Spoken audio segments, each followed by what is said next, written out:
157, and president and accountant for Early Start Green Room Conversations, Miss Adele Goodman, who is currently in where are you? You're not in New York right now. I'm not, but I'm with the library hotel collection, and I'm working on a some reputation management training programs on the side. Awesome. Also with us, Mr. Edward St. Ange from Flip 2, who saves the world one comment at a time. No. And Miss Tammy from Milestone, Tammy Colorado, sorry, from Milestone, who is their brain power behind some really cool stuff, which hopefully in the future we're going to be learning about some new stuff Milestone's going to be doing, which they already do a lot of stuff anyway. So it's kind of like, icing on top of a cake. So thank you everyone for being here. And I think we did have Dean temporarily, but I think he's having either AV issues. Yeah. Or he's trying to join from, he was camping this past week with his kids. So maybe he's in the briar bush with, his phone or something, trying to do a remote broadcast or something like this. But with that being said, I know we got the Robert's list very late. We were supposed to have a wonderful co-host from the Westin, the executive chef from the Westin Denver. However, unfortunately, he had personal issues, a medical family had to go to the hospital. So it kind of threw it into a spin, and we wish his family the best. Hopefully it's not as severe as it is, whatever, and that they recuperate quickly and so forth. But hopefully we'll have him back to the show, because I really want to get more F&B component into this, because we're all affected by what's going on, and it would be an interesting piece to put into it. Tammy, are you on the Tinfoil Hat Society Facebook? And yes, for those of you who don't know, when we talk to each other, we call ourselves the Tinfoil Hat Society. I don't think I am yet on the we need to bring you on board. Adele, are you on that with us as well yet? No? Oh. Am I invited? One of the reasons why we're not worried about Robert being with us is that we now nickname him the Grim Reaper. Yes. Because he's so involved with the data, because of Focusrite and doing what he's doing with JD Power and everything else. He is throwing stats at us of what they're doing for their modeling at different markets. And it is like, oh my gosh, you're just waiting for hailstones and brimstone and apocalyptic whatever. It's because the data he shares with us is like, ugh. So we call him the Grim Reaper.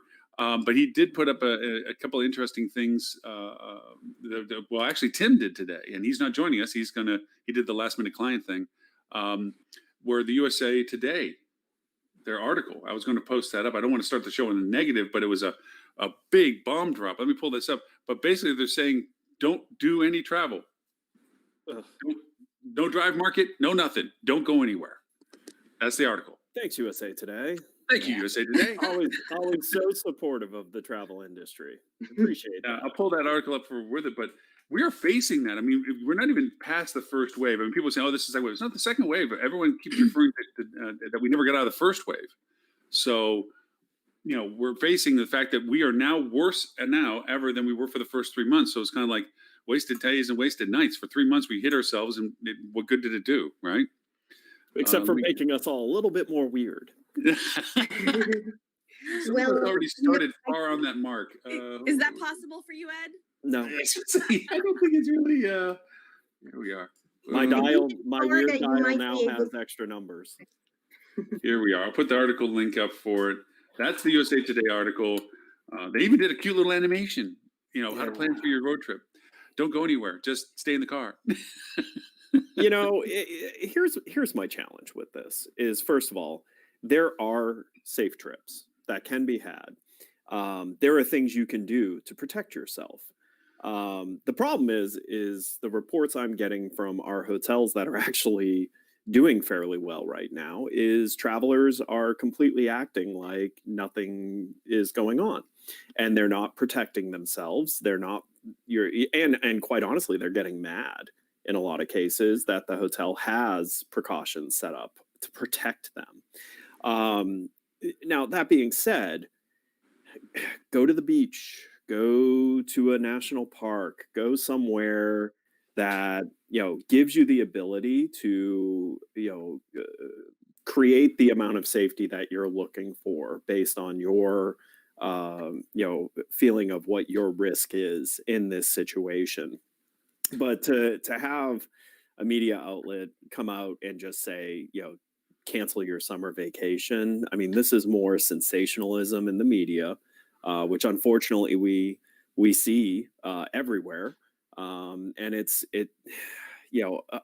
I hope if any good can come out of this craziness is maybe on the other side of this, people will start realizing that the media does not at all hold itself responsible to passing correct information. I was actually reading an article this morning that it was Tucker Carlson's lawyers are arguing that he has no requirement to tell the truth in what he does because everyone knows he doesn't.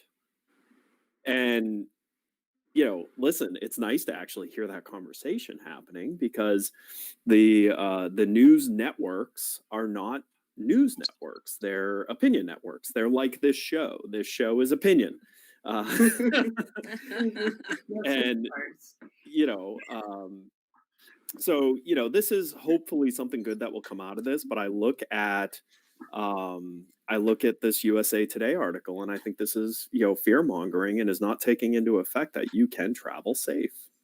Yeah, but I think that you made a good point. It didn't say, here's your safety level in this kind of a situation, this kind of a situation, or this kind of a situation.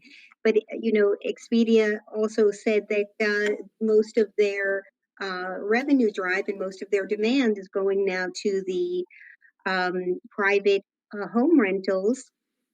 And it makes perfect sense because you want to have a vacation, you want to have a pool in your backyard, but you don't necessarily want to expose yourself to that many other people. Probably camping and things like that are much more relaxed. But as Stuart said from Fuel Marketing the other day, the early adopters are the ones who are brave, and they're not going to be wearing a mask because they feel invincible.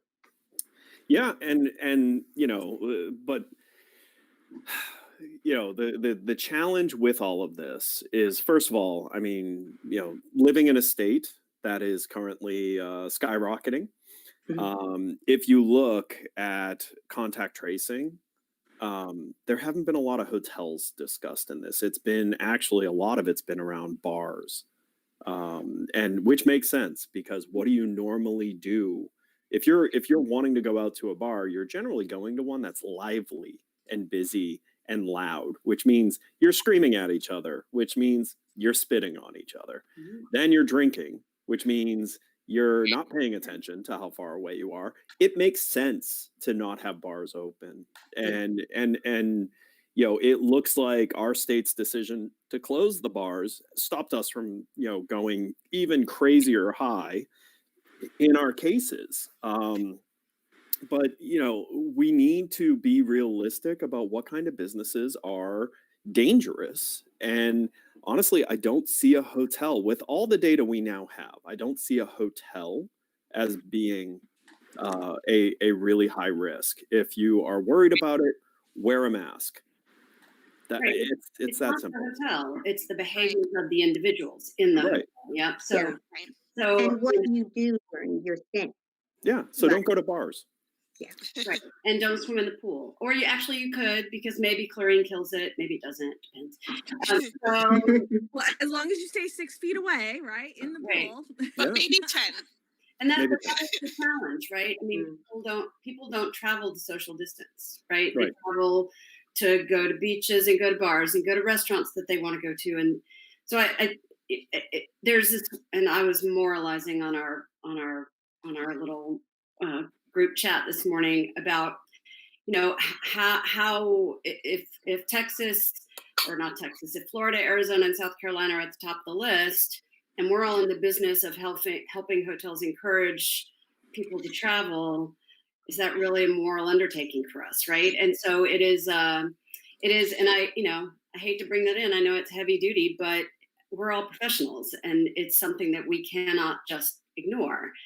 But we all struggle, hoteliers and all the rest of us struggle with conflicting messages from government entities.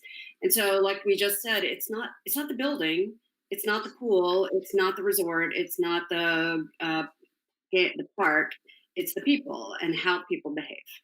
And hotels can, and through all their digital marketing and their advertising, can do everything they possibly can to encourage good behavior from their guests to keep that spread down. It is all on individuals to know and understand they're part of a community, and that by behaving in certain ways, they can help things get better. Yeah. And I think also, some of it is going to solve itself. I mean, I think that there's the almost responsibility in some cases with the hospitality industry to be able to safely welcome guests who do decide to travel. But I don't know if you guys saw the latest Longwoods survey that just came out. HSMAI just kind of pushed that out.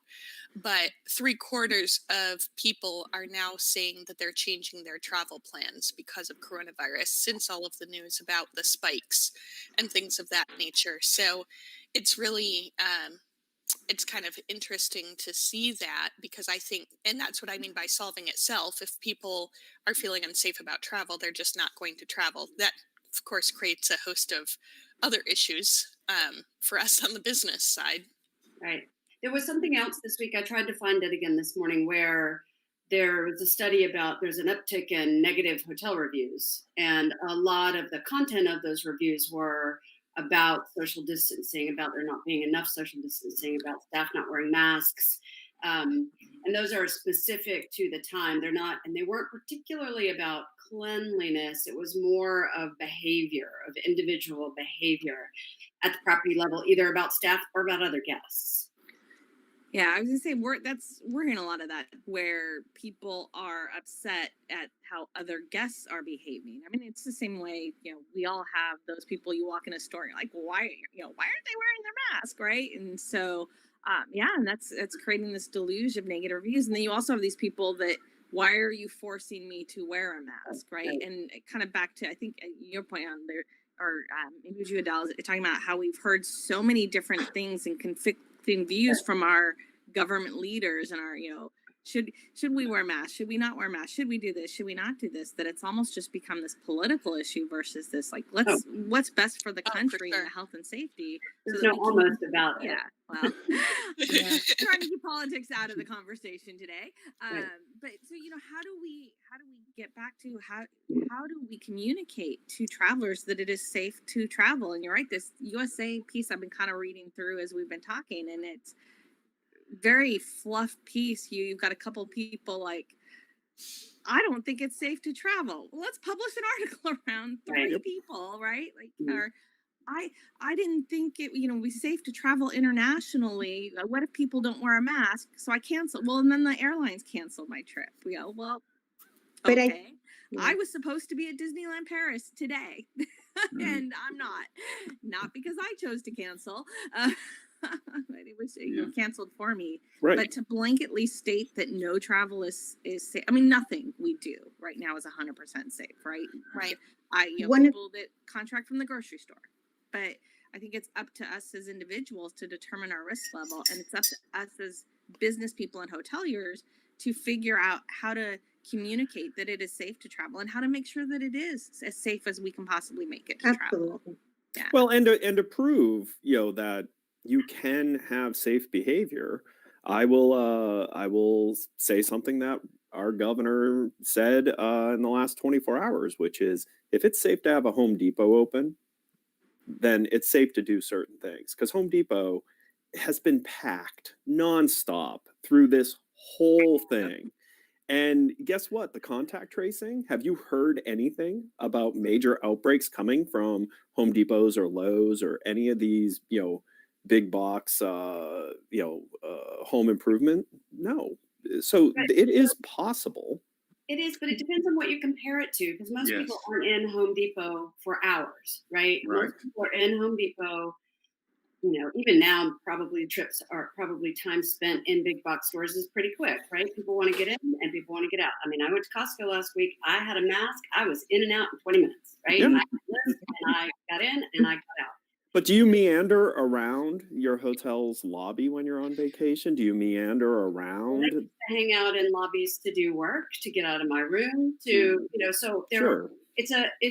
I think comparing, and this is where I think I'm sorry, Tammy, I know you don't want to drag politics into it, but part of the challenge to travel is a lack of consistent messaging from Agreed. entities to travelers. Not Agreed. and that's just, it's all sides everywhere, right? So, Yep. And it puts hoteliers. Sorry, go ahead. but you can't compare going into a Lowe's and having schools open. You can't. Right. compare- I agree with that. But you can, Yeah. I think you can compare it to staying at a hotel. Because I think you can have the same level of, one of the reasons, because trust me, people would spend extended times in a Home Depot if they could. But Home Depot is kind of making that uncomfortable.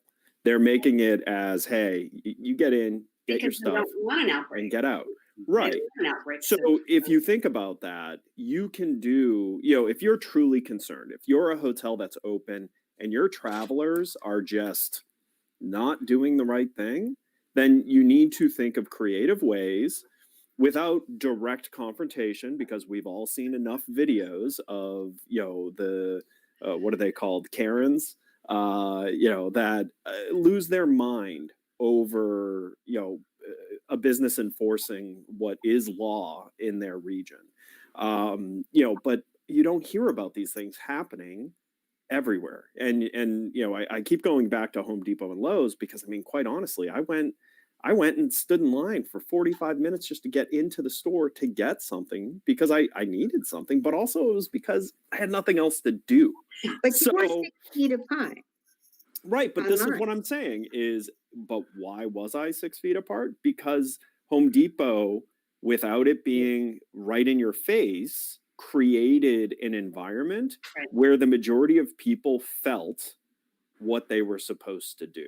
Right. So I think if you're a hotel that's concerned about this, you Exactly. should start thinking through how can you give a feeling of what it is that people should be doing to help the masses figure it out, because they're just not. Yeah. And I think that people don't go to a hotel to just check in and stay in their room. They go to the hotel to have experiences. So the difference is that they're not in and out of a Costco or a Home Depot. They're going to want to be in a public area with other people, and it needs to be seated in a like when they have the circles in the grass, one family here, one family Right. here, Yeah. one family here. That's And the problem with the bar is, I think you could have a bar open if it's set up with socially distant tables, for And no for actual each bar. family. right. No Right. sitting at the And bar. no Right sitting in at the the UK, right? There's a bar, but you can't stand at it and you can't sit at it. Because think about how gross a bar is anyways. People are Yeah. facing all the drinks. And Yeah. it's Well, gross. now we feel it. But to bring it to some terms. No, it's always been gross. It's just now more people feel that way. to me not just optimistically. Germaphobes. To me, optimistically, this breeds opportunity in marketing strategy. This breeds the opportunity to be very finite in our definitions of what we are offering, both for the safety to the guest and our team, but the availability of what's available for them to do when they're with us, should they have that cause to be with us. What is it that, it's not just a broadcasting rate and date. Here we are, we're open, we're doing these cool things. It's more about, hey, the Kids Museum 3 blocks away is open, limited amount of reservations required. Here's the link for that. This is the times that it's open, dates and rates. This is what you need to do when you go there. This is what you need to do when you stay with us. This is redefining what we're doing for hotels that have exterior hallways. Go figure. Now all of a sudden there's an opportunity of advantage for that. Yep. The what you're doing to make people to the point of, you're not just going to a hotel to stay in the hotel. Even destination resorts, there's limitations as to what you're capable of doing in the resort based on Hey, Stu. Wow, Um, Stu's back in the office. Look at this. Oh, I've been listening, riding my bike in. I was listening. I have opinions. Had to Oh, win. whoa. So anyway, I see it as being where this is the chance, because the cool part is now, unlike any other time, we have these tools that are capable of that very finite, almost market of one mentality. You can really be granular messaging, specific, tailored to the people that are most interested. There are still aspects of travel that are required. Sad as it may be, people are still passing for unfortunate reasons. People still need to go to funerals. Now they're available to go to funerals. People are still going to see convalescent support. There's people that are traveling to go see people they haven't been able to see for a while. There's family support, family engagement again. There's the strata of people that are defining what are you doing for your isolation. Okay, well, that's comfortable, that's what we're doing, so we can meet with you now. There's social groups that are actually categorizing themselves as to what they do in comparison to what you do for distancing, and you feel comfortable doing distance engagement with them. So you do have friends that come over, but they sit on the other side of the room, but you know they're not bringing anything in with them because they're doing the same thing at home that you're doing. Other friends, not so much, but you might meet them in a public place.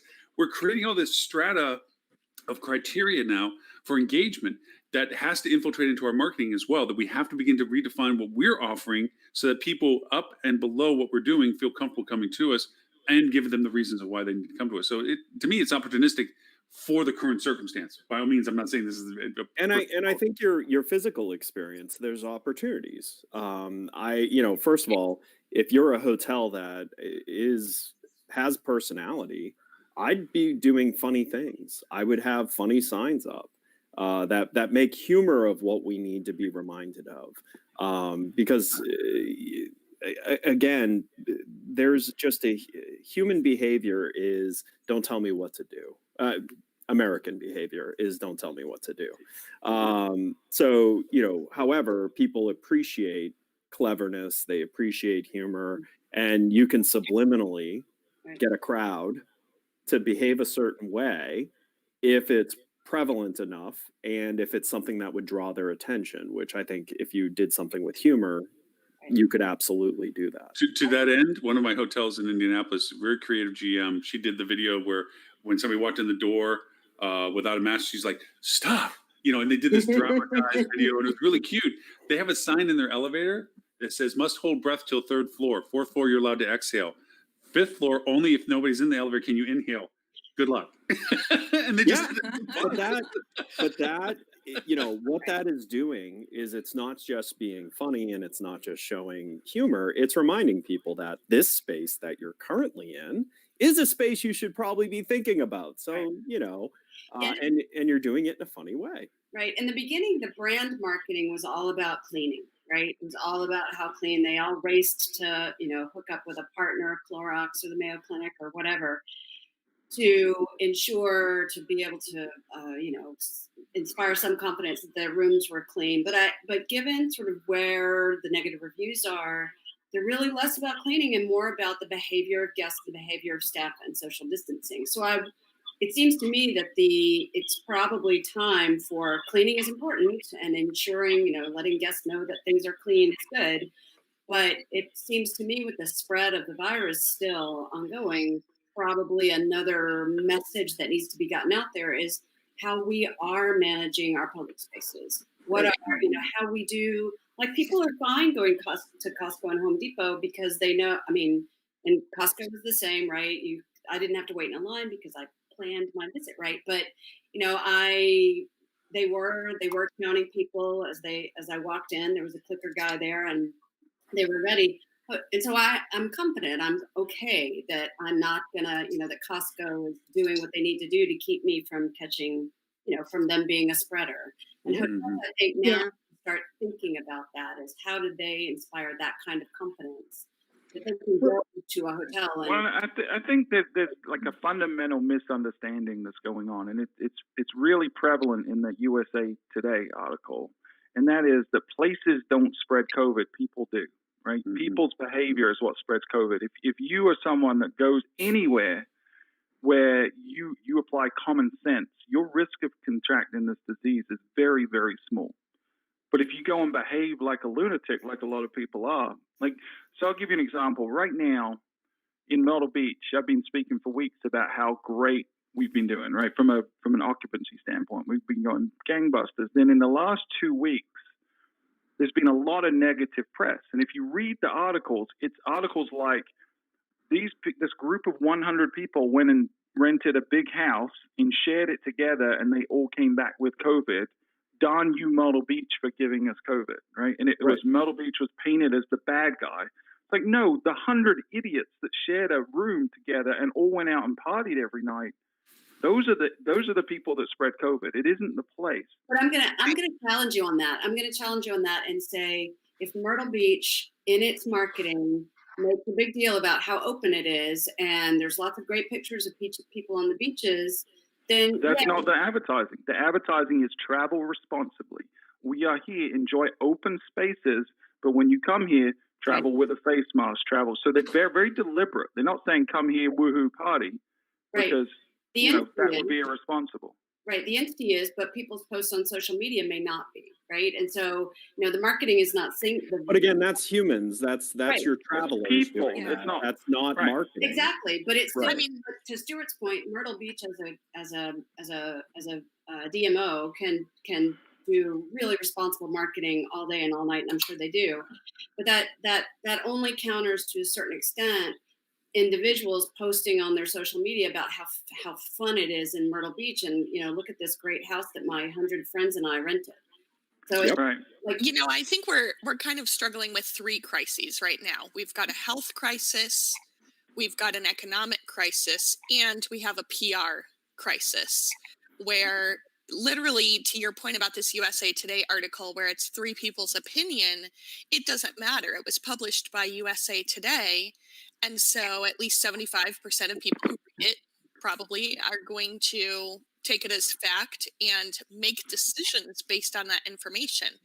And I think that, again, to Stuart's point about Myrtle Beach, it's unfair that the behavior of one group of people, no matter how large it is hurting the entire destination. But regardless, we're in sort of a war for the consumer's mind Yep. and mindset, and how we get that across through our marketing.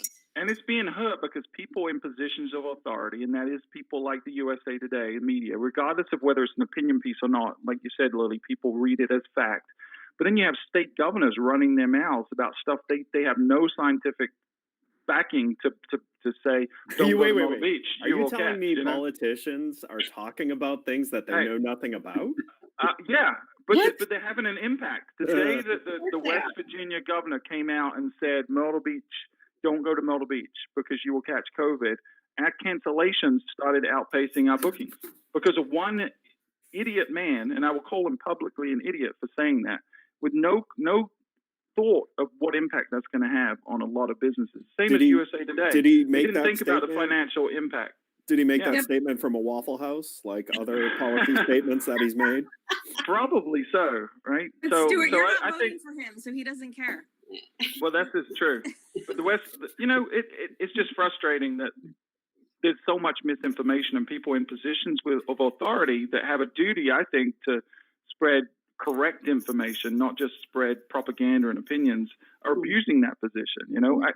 They're not shows like this. We can say whatever we want on this show because no one really takes it as fact. They know it's a bunch of talking heads, and that's its position, but that's not how people see USA Today. I'll see the governor of West Virginia. They Stuart, listen you to those actually have people. Holly disagreeing with you, just so you know. She's wrong. Sorry, Holly. Holly, you can come on the show and kick his butt. Go ahead. It's okay. Come on, Holly. Bring it. They have an extremely high test positive rate on their testing in Arizona. Yeah. So, Yeah. I mean, it's a fact, right, based on the statistics, that you are more likely to get COVID in a place that has, I don't remember whether it is, I don't remember how high it is, but in New York, it's less than 1% or about 1%.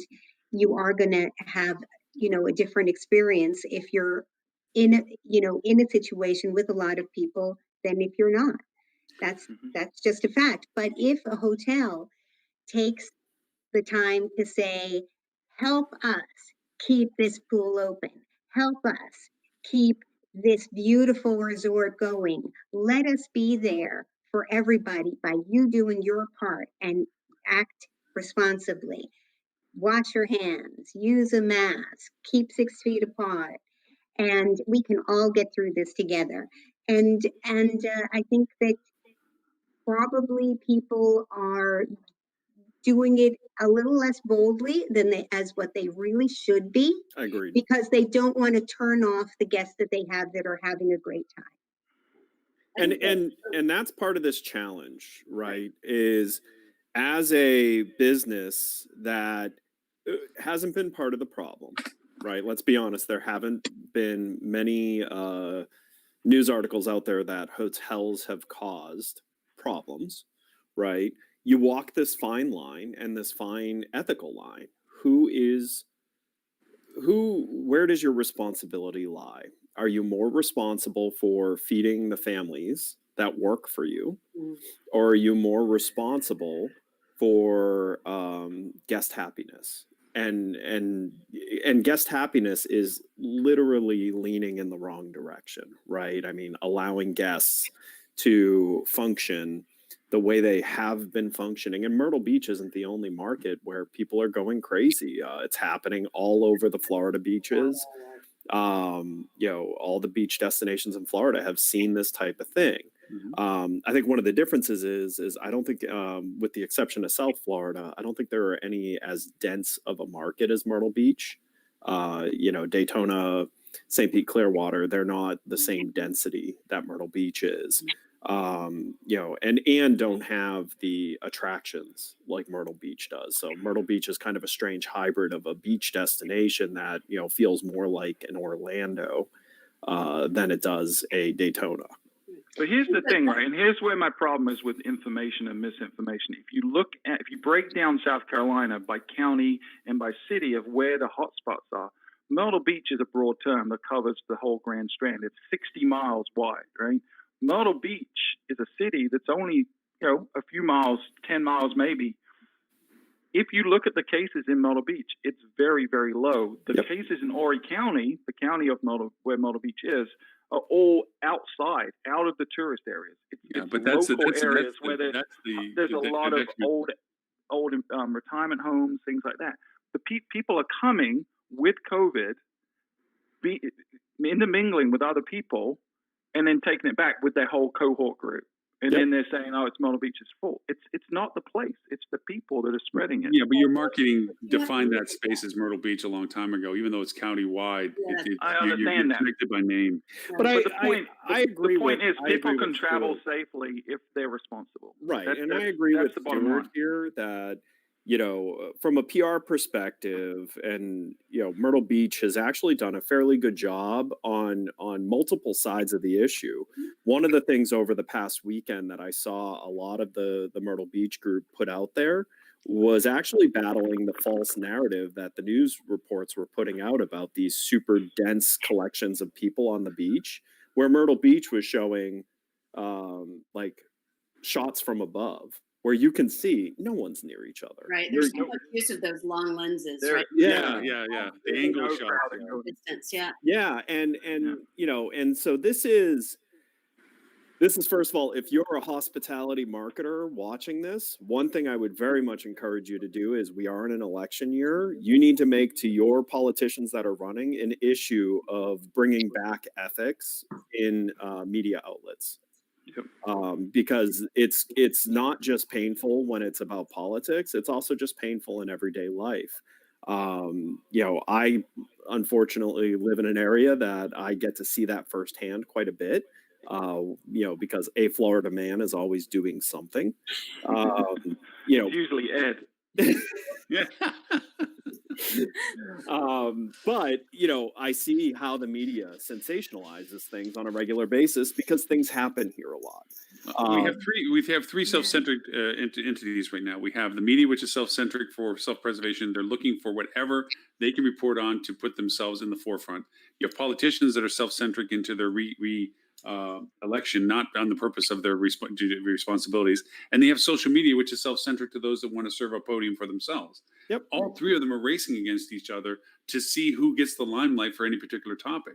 And it's not helping the overall. Yeah. Right. And here's what's interesting. The weirdest have to recognize the reality, right? Those three self-centered, politically driven. They're all politically driven. but they're not going away. Right. So for a hotelier, I mean, you can tilt against those windmills all you like, but the revenue need is now. So what do you do as a hotelier somehow, or as a marketer? Somehow there has to be a way. Smart marketers can help with this. Is being able to, because there are going to be politicians. I'm sure, Stuart, there are going to be more politicians coming out against Myrtle Beach, right? So accept that as it's going to happen, and what do you do about it? How are Yeah, you- but and they're shifting. It's not Myrtle Beach. It's Florida as a Right, it's state anywhere, now. right. They're attacking because it fits their narrative. We as an industry need to be in that fight together with one voice saying you are wrong. Stop spreading this misinformation. People are the ones that transmit this disease, not places.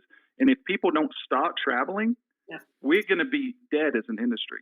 People Right. are already hurting, and we were thinking, okay, fall, we'll start to see some travel. We'll start to see some group business. It's probably not going to be till 2021 at this point because the media and the politicians are confounding a problem that was already bad, and they're making it a ton worse. Mhm. So a lot of destinations we're looking at, oh, we're starting to recover. We got some hope. Now they don't. And this is going to go on for a Well, long time. And I have news for you. Like, these outbursts aren't going to stop with Florida, Arizona, and Texas. Right. When New York finally has to figure out how to open up its public transportation again, they're going to have a huge outbreak from that because public Yep. transportation is right there with bars. You don't have the ability to socially distance on a subway. Or schools. When schools open up in the fall and Oh, those yeah. schools are going to open up, forget it. They're going to close right back down. I mean, and it's funny because everyone knows it's going to happen because you have the same exact problem that we have with travel, which is people are inconsiderate. And you're going to get that person who knows their kid's sick, but just feels like they have to go to work that day. And it's going to turn out their kid has COVID. They just, completely closed down a school, probably also closed down their employer. So Yeah. we as hotels need to look at is the that? long term now, right? And say we can't tolerate bad behavior because it's going to cost us our very livelihood in the long term. So we all agree. have to say hotels have to operate during a pandemic. We can't wait until this is over because Right. a lot of people will be out of business. We have to learn how to adopt and say, we're not going to wait until it's over. We're not going to wait until the new normal. This is the normal we're operating in. And we have to find a way to make money now because if we don't, we're screwed. All of it. Doesn't Yeah. that I think a bigger concern reputation wise is if people are getting sick at your hotel. If you can really though dig down deep and find everything that you can do to make a safe environment that people will naturally go to, as Ed was saying, if you can say, look, we did everything we could, but we can't completely guarantee your behavior. You have to see if you look at a crowded beach, you have to say, you know what, that's a little bit too crowded for me. I'm going to try at the end of the day when the sun is going down and other people are leaving, or wake up earlier or something like that. So, And- so and- tell Holly she's wrong. Tell Holly she's wrong. Go ahead. Tell her she's wrong. Hi, Yeah. Yolanda Carroll. Right now. But I will say real quick too, again, going back to the funny, like if I was a hotel and I wanted to ensure that I wasn't going to be complicit in the problem and I wasn't going to be made an example of, this is where you need to get creative on enforcement. And enforcement doesn't need to be a security guard. Enforcement could be funny. Enforcement could be a socially distant ninja, or someone who's just literally going through reminding people, like, "Hey, you got to break it up, folks. We want to be able to host you again." It's one of those things where being creative would be your friend here. So here's what you should do. Ed. I'm You should hearing the dress feedback. up in a There's a feedback somewhere. I think it's Holly. Yeah, It's when Holly? Holly joined. Yeah. Hey, Ed, dress up in a poop emoji and go around being the party pooper to all these hotels. I think that would be, but that would be funny, and people would get less mad at it. Yep. Because you're bringing a sense of humor to a situation that Yeah, we need levity right now. yeah, It's- no one Okay, so I have a weird idea. Just they said I thought about this earlier on when they were talking about the schools mandatorily opening, whatever that is. All these hotels have conference spaces that are being underutilized. What would be the potential? And a lot of criteria as to the age of the kids, probably high school, middle school at best, whatever. If you opened up smaller nested classes in conference areas and allowed your banquet to service them with food and have it as a negotiated contract for satelliting out the density of your school so that there's other places that people could have classes at that would be fed and all this other stuff, and it'd be a negotiated rate with the school system and so forth, so that these classes can have satellite offices. Not that they're always going to be there; they can be brought into the classroom on alternate days, so they still get the the legitimacy of the campus. But maybe diffusing a little bit of it, so that if something does happen and they have to lock something down and clean it, it doesn't destroy the whole school attendance at any particular point. They have alternate places to redistribute. And actually, the best places to do that are the hotels that aren't opening to guests, and there's a lot of those in a lot of markets. Like I'm saying, yeah, I don't know. It was just a weird idea I had yesterday when I was talking to some people. That's a really smart idea, because I mean, I was talking to a hotel over in Holly and Lily's neck of the woods that, like, the only thing that's kept them in business is the Army Corps of Engineers staying with them. And so government is a viable path. And going to the school board and saying, hey, we have all this convention space. We have all this space that we're not going to use for its purpose, but would make a great solution. And oh, by the way, we also have the furniture. We have all this stuff that we can set you up. The biggest challenge there is going to be is security. Because I got to be honest with you, especially in Florida, where human trafficking is still an issue, I wouldn't feel comfortable having my kids at a hotel without me. Mm. So you'd need to create a way to ensure that kids can't go into areas they shouldn't be, and people shouldn't be able to get into where the kids are. Right. I mean, there's lots of logistics. It was just like one of those. Well, I think you could we got do all it. this dead space, so what the heck? Why can't we collaborate on some sort of coordinated, whether it be rotated through multiple hotels, or as you're saying, conference centers that can be divided, whatever, means and methodologies of diffusing that. Because again, going to what Stuart has said earlier, it's about people's transmission. Nesting people together in one single location rather than diffusing them to multiples allows you to create that, isolation of this happened over here, close it down, but it doesn't shut the whole system down. Right. Or Anyway, put convention centers, right? So where you can actually control in and outs pretty easily, right? And there's a lot of room there. And if group meetings aren't coming back for a year or two, then they're going to be sitting empty. Yeah. One thing I don't know if you guys saw. Did you guys see the breathalyzer type test that came out of Israel? If something like that can become mainstream quickly, it's a 5-minute turnaround test, and it's not a swab. That could help quite a bit. I feel like that would be really game changing, because the people are already comfortable with, having their temperature taken, for example. Right. This isn't that much more invasive than that. So it would be very easy. I could see that happening at airports. Okay, you only get to come through security if you pass this 1-minute coronavirus test. And it would really, really cut back on the rate of infection spread. But it would have to be produced at such a massive scale. Right. In order to be cost effective. Right. Yep. Yeah. Well, we're also not addressing some of the earlier aspects of it. What happens if you're tested and stopped?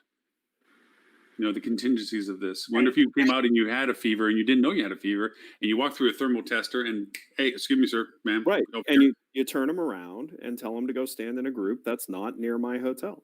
Right. But I'm saying, because they can't get back on the plane to go home. Thanks, Ed, for bringing that to a selfish point of view. But yeah, you yourself, you have to make these plans. These are contingency plans of your travel experiences. You may get somewhere and then on your return not be able to come back. You have to have some backups to what you're doing as backups now, because these things can happen. You can contract wherever you may go if you do travel, because it's not just about going somewhere. It's about the ability to come back. That's why we talk about the tethered drive market, where it's not just about going short-term distance, being able to come home. It's also the ability to come home if you go farther than that. So, it's that plan B stuff. Like, do I get a rent-a-car? Well, don't get from Hertz. Sorry. Dang. All right. I want to hear Holly's opinion. So Holly came on specifically. Yay, Holly. You got some long hair, Holly. Oh, I know. Says Lauren with the 1950s crooner haircut. I'm going for the what was the guy out of Harry Potter, the evil kid? Draco. Malfoy? Draco Malfoy. I'm going for the Malfoy. Holly, bless us with your knowledge. So it's really not my knowledge. It's probably my perspective. Can you hear me okay? Oh, yeah. Yep. It's just my perspective in that I kind of feel like as hoteliers, we're like those mice that are on those wheels that are going around because we're trying to solve all this stuff. And one of the things that's been interesting is I feel like you guys all sell to the B2C world and I sell to the B2B world. And I don't mean our direct customers, I mean the customers of our customers. Mhm. And so my world is not coming back for a couple years. And so maybe that's the difference in perspectives here. And then my other world is that I freaking live in Arizona, where it's like living in New York City, in April. And so I really feel like until as a country, we get like the other countries that have brought down this infection rate, regardless of the vaccine. I'm not saying we need that, but until we bring our numbers down countrywide, because we're not individual countries, we're individual states that people cross, unless you live in Arizona, then you're not allowed to go anywhere. It's just, it's happening in Arizona now, it's moving to South Carolina. I mean, very soon you're all going to be in the same shape. And as long as that happens, we are the mice on that wheel. Yep. Unless we can figure out. So I think Lauren's idea of, all right, let's forget trying to get hotel guests into our hotels until we get these numbers down, because you're right, Ed. We haven't had those stories of hotels causing this because we haven't had the volume of customers that we're hoping. But we that's will. that's actually not true.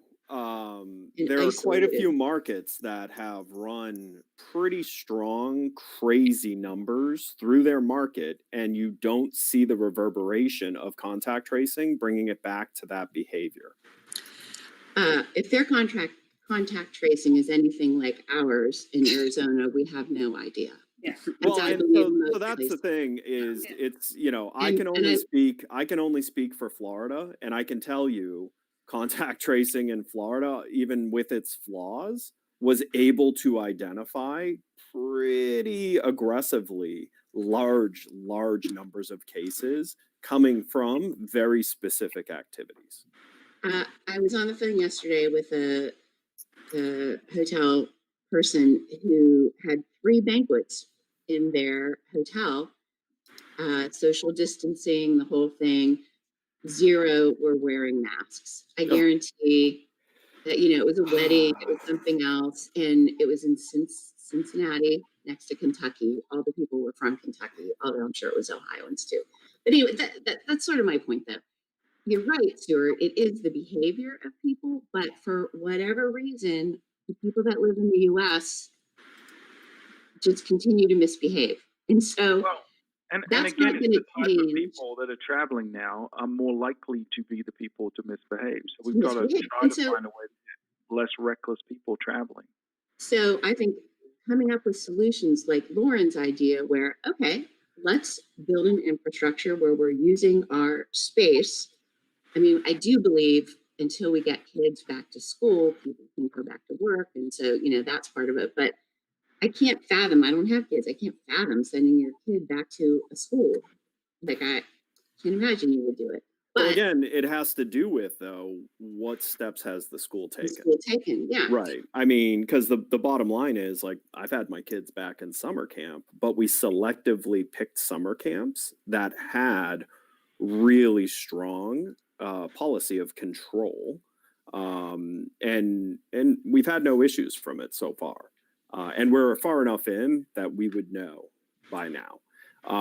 So I mean, choice is one of those things, and I'm blessed that I have choice. So like my kids' school had their plan out almost a month and a half, 2 months ago on how they were going to, for people who wanted their kids to be able to attend, how was that going to work? And they had a group of doctors on that committee designing the safest ways to do this. They actually have reconfigured entire parts of the school to make isolation possible. So like Lauren's talking about, they're not going to have the kids go to 6 different teachers in mixed groups. They're going to keep kids pretty contained to the group of people that they're normally with, and keep them from intermingling with other groups. And I know part of that is with the hope that, okay, one group gets a COVID issue, maybe that only poisons two groups from being able to return,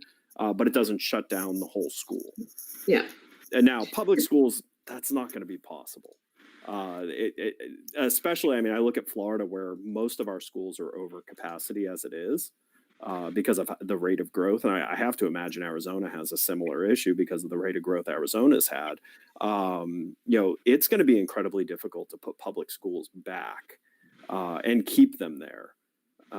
If the concern, is, allowing low risk people to have a higher level of exposure. Because the schools are giving everyone a choice. If you feel like you're high risk, there's remote learning available. And remote learning is going to have the same level of education and all of that as people who attend.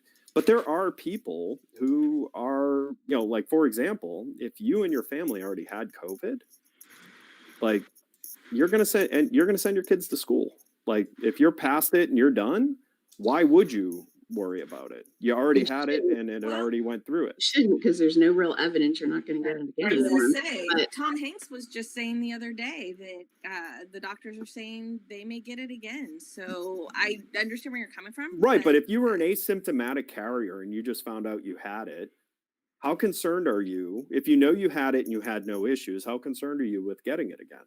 And I don't even know how you could tell someone to be concerned If you with live in Arizona, you're not at all concerned. So Can I just point out, it's like Or two Lily. people from Arizona on here, two from Florida, one from South Carolina. It's like the three epicenters going on right now. Maybe the show is the vector that everything's traveling from.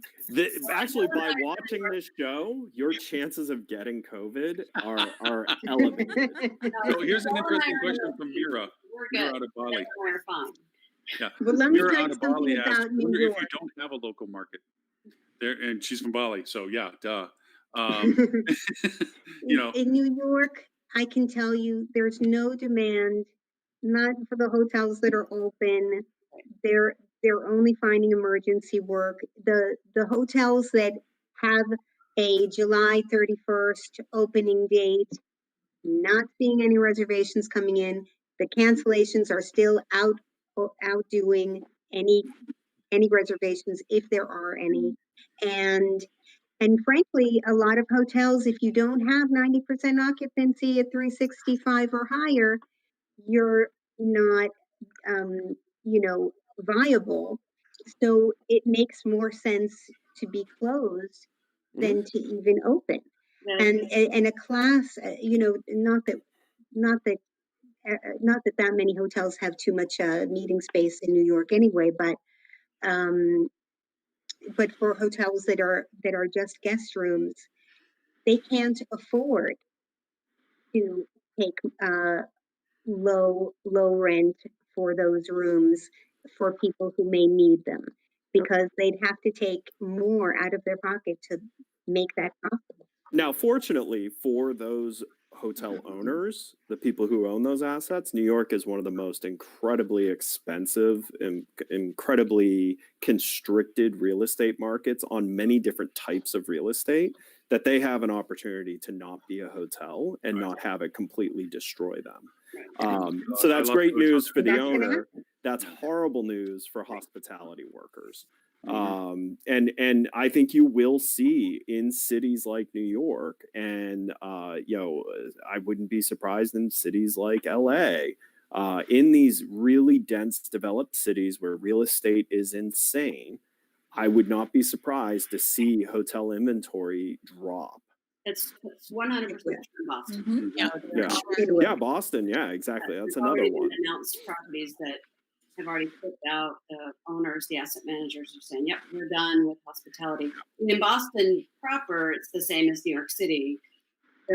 We have a big hospital complex. There are a couple of hotels that are adjacent to the hospital complex that are serving medical workers. And there's a couple of hotels that are serving the homeless who are sick. They're run by the city. But then there's nothing. I mean, out on the Cape, there's some, so hotels are reopening out in the Cape, but not many. So the hotels that are open out in the Cape have amazing amazing rates. Yep. I mean, really high rates because many hotels have opted just to not open. And then out in Western Mass, out in the Berkshires, there's some openings as well. But the ones I'm concerned most about are, the hospitality industry in cities like Atlanta, where, Atlanta, the way it's developed, it's very like Florida. And so you could even say the same thing for Orlando. You can't easily convert a hotel in one of these real estate markets to something else meaningful, because the hotels are not generally in the right areas to be able to have multiple choices of what to turn the asset into. Office is overbuilt in markets like Orlando and markets like Atlanta. So, just changing it to office space is not going to, get you a meaningful amount for the asset. And residential, unlike New York, people who live in Atlanta, people who live in Orlando have choices to live in much larger spaces than the average footprint of a hotel, for pretty cheap dollars. So you couldn't convert it to residential easily.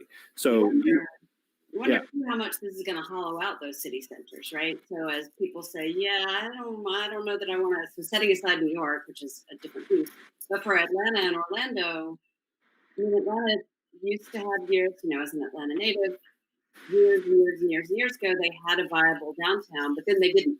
Yep. And it was starting to build back up, especially with millennials wanting to live in town. But now, I read, people in their 30s who are starting to have kids don't want to live downtown anymore because they want more space. They want to live in a less densely populated area. And you add to the fact that now the changing culture of being able to work from home and so forth has also exacerbated that to people making me make choices where they want to live and work. I know that Stuart's a huge fan of talking about Airbnb, not specifically about Airbnb, but more about one is I will correct that and say that I was wrong about an assumption with Airbnb. I thought Airbnb was going to suffer tremendously from all this because of people's lack of safety with the individual hosts. I did too. They would feel there's some inconsistency about that, and therefore they weren't going to be risking going to these places. Instead, the rebound that Airbnb is focused on is the ability to detail what they do at individual places by the individual host, so that people can feel more directly connected to what's being done to where they're going to stay. Plus, the isolation aspect of being able to stay in a single unit, not connected to other units. So it's kudos to them. They're showing us again from a hospitality perspective what we should already have assumed in our own conversation, which was we should be talking about all the things that we are doing from our earlier conversation to ensure the safety of our guests with the ability of standardization and so forth. And Airbnb is amplifying that. And I bring this up because a call that I just was on a quarantine with the HSMAI chapter in BC. There were some interesting revelations to all this. Airbnb is kicking everybody's butt in that market right now. Most of the hotels in the Vancouver city, it's like a lung. Everybody's leaving the city now that they can. Vancouver is on a level 3, and it's the only city and area and province in all of Canada that's at that level. Everybody else is at a lower level. They're still isolated. Vancouver's been doing a great job of keeping control of their environment. You can go to bars and restaurants, and they're very well controlled, and they shut people down in a dime if they're breaking the rules and everything else like this. They're very structured about this, and so they're able to exercise more travel. But that's not helping the hotels in the city. Everybody's leaving the city to go out to the country right now, but everybody's also expecting them to come right back again. After they've done their get out of town because I've been here too long, they're all going to come back. Plus, the people in the remote towns are going to come into the city as well. So it's like a back and forth. But the statistics that Amadeus pointed out, because they're connected to the airlines, there's still 15% airlift from the U.S. going into Vancouver. There's still Really? 15%, yeah. I thought the border was closed. Yeah. Now, that's not to say all the airplanes are full, but there's 15% of all airlift coming into the Vancouver International Airports come from the U.S. Another 15% is coming international. But is it carrying people? But here's the thing. 15% of So as I keep saying, every day that is the same is that day's normal. We went back to long-term stay strategies. Like forget it. We have the hotel they have up there. You got to stay 14 days somewhere. Stay with us. We have the kitchenettes and stuff like this. So we're going back to earlier strategies because we got flopped on our face with the pre-opening fail and then the reopening, and we still can't get people across the border, obviously. But there's still international lift. There's still U.S. lift. There's still people, whether they're essential personnel, medical personnel, who I don't know, but there is lift coming in. So I think they're Canadians returning from Florida. It could easily be. Go back, but there's a Well, that work. I was on the phone just this morning with a banker who's in the States and has to go back and quarantine for 2 weeks before he goes. I mean, people have to do commerce. Yeah. So Yeah. there's these grains of rice out there still. Every market has these things that you can find and to say, okay, it's not going to I'm not going to get full by this, but if I add it with enough other stuff, I'll have a bowl. So, there's these fragments of things that I are gotta out tell there. you, again, unless you're a beach or nature, Real granular. if you're a beach or nature hotel, you don't even have to look that hard. No. But it does depend too, to the question out of Bali, on your market and how dependent you are on airlift. I was just discussing with a hotelier in Hawaii yesterday as part of my research project, and what we're kind of finding is that you can make correlations between leisure destinations that depend on international airlift, and Hawaii is almost falling into that as itself. So we're seeing more similarities between Hawaii and, say, Cancun and probably Bali, as opposed to seeing, the US one way and other areas. Hawaii is kind of an outlier. And I imagine that Alaska would be the same way. There's just less domestic, meaning, within the state, tourism. They don't go to those properties necessarily for staycations the same way that they depend on the airlift. So unless you have government or healthcare business, you're really in a little bit rougher shape than the mainland. And that's where getting creative and, trying to find those grains that Lauren's talking about, because there is travel. There's always some level of travel. Travel is too big of a necessity for that not to be the case. And then you just either have to decide, do you stay open and look for the grains, or do you close? Mm-hmm. True. Boy, nice job, Lauren. This turned into a real bummer of a show. I did start out with the negative one, didn't I? I did not. I just slipped in halfway through here and I'm like, what the? Hey, Dean, by the way, nice to have you on. So we need some uplifting one, I guess. I mean, it goes through there's still inspirational stories from all this process. There's still hoteliers that are doing great jobs. And I do like the fact that, and it's anything that Robert gave us in the list, but there are feel-good stories about hotels that have truly been community focused. They've really tried to inward their support as to what they can do for their communities. I mean, California, obviously, there's legalities to this and so forth, but some hotels have opened up to homeless, literally, where they've started housing homeless people, which long overdue in that sense. I mean, other than building homes on golf courses, I think that's the second best idea. But the idea of that we're now looking at that for the people that are not the I don't care, it's only me people, but the other people are looking at focusing on how they can help each other.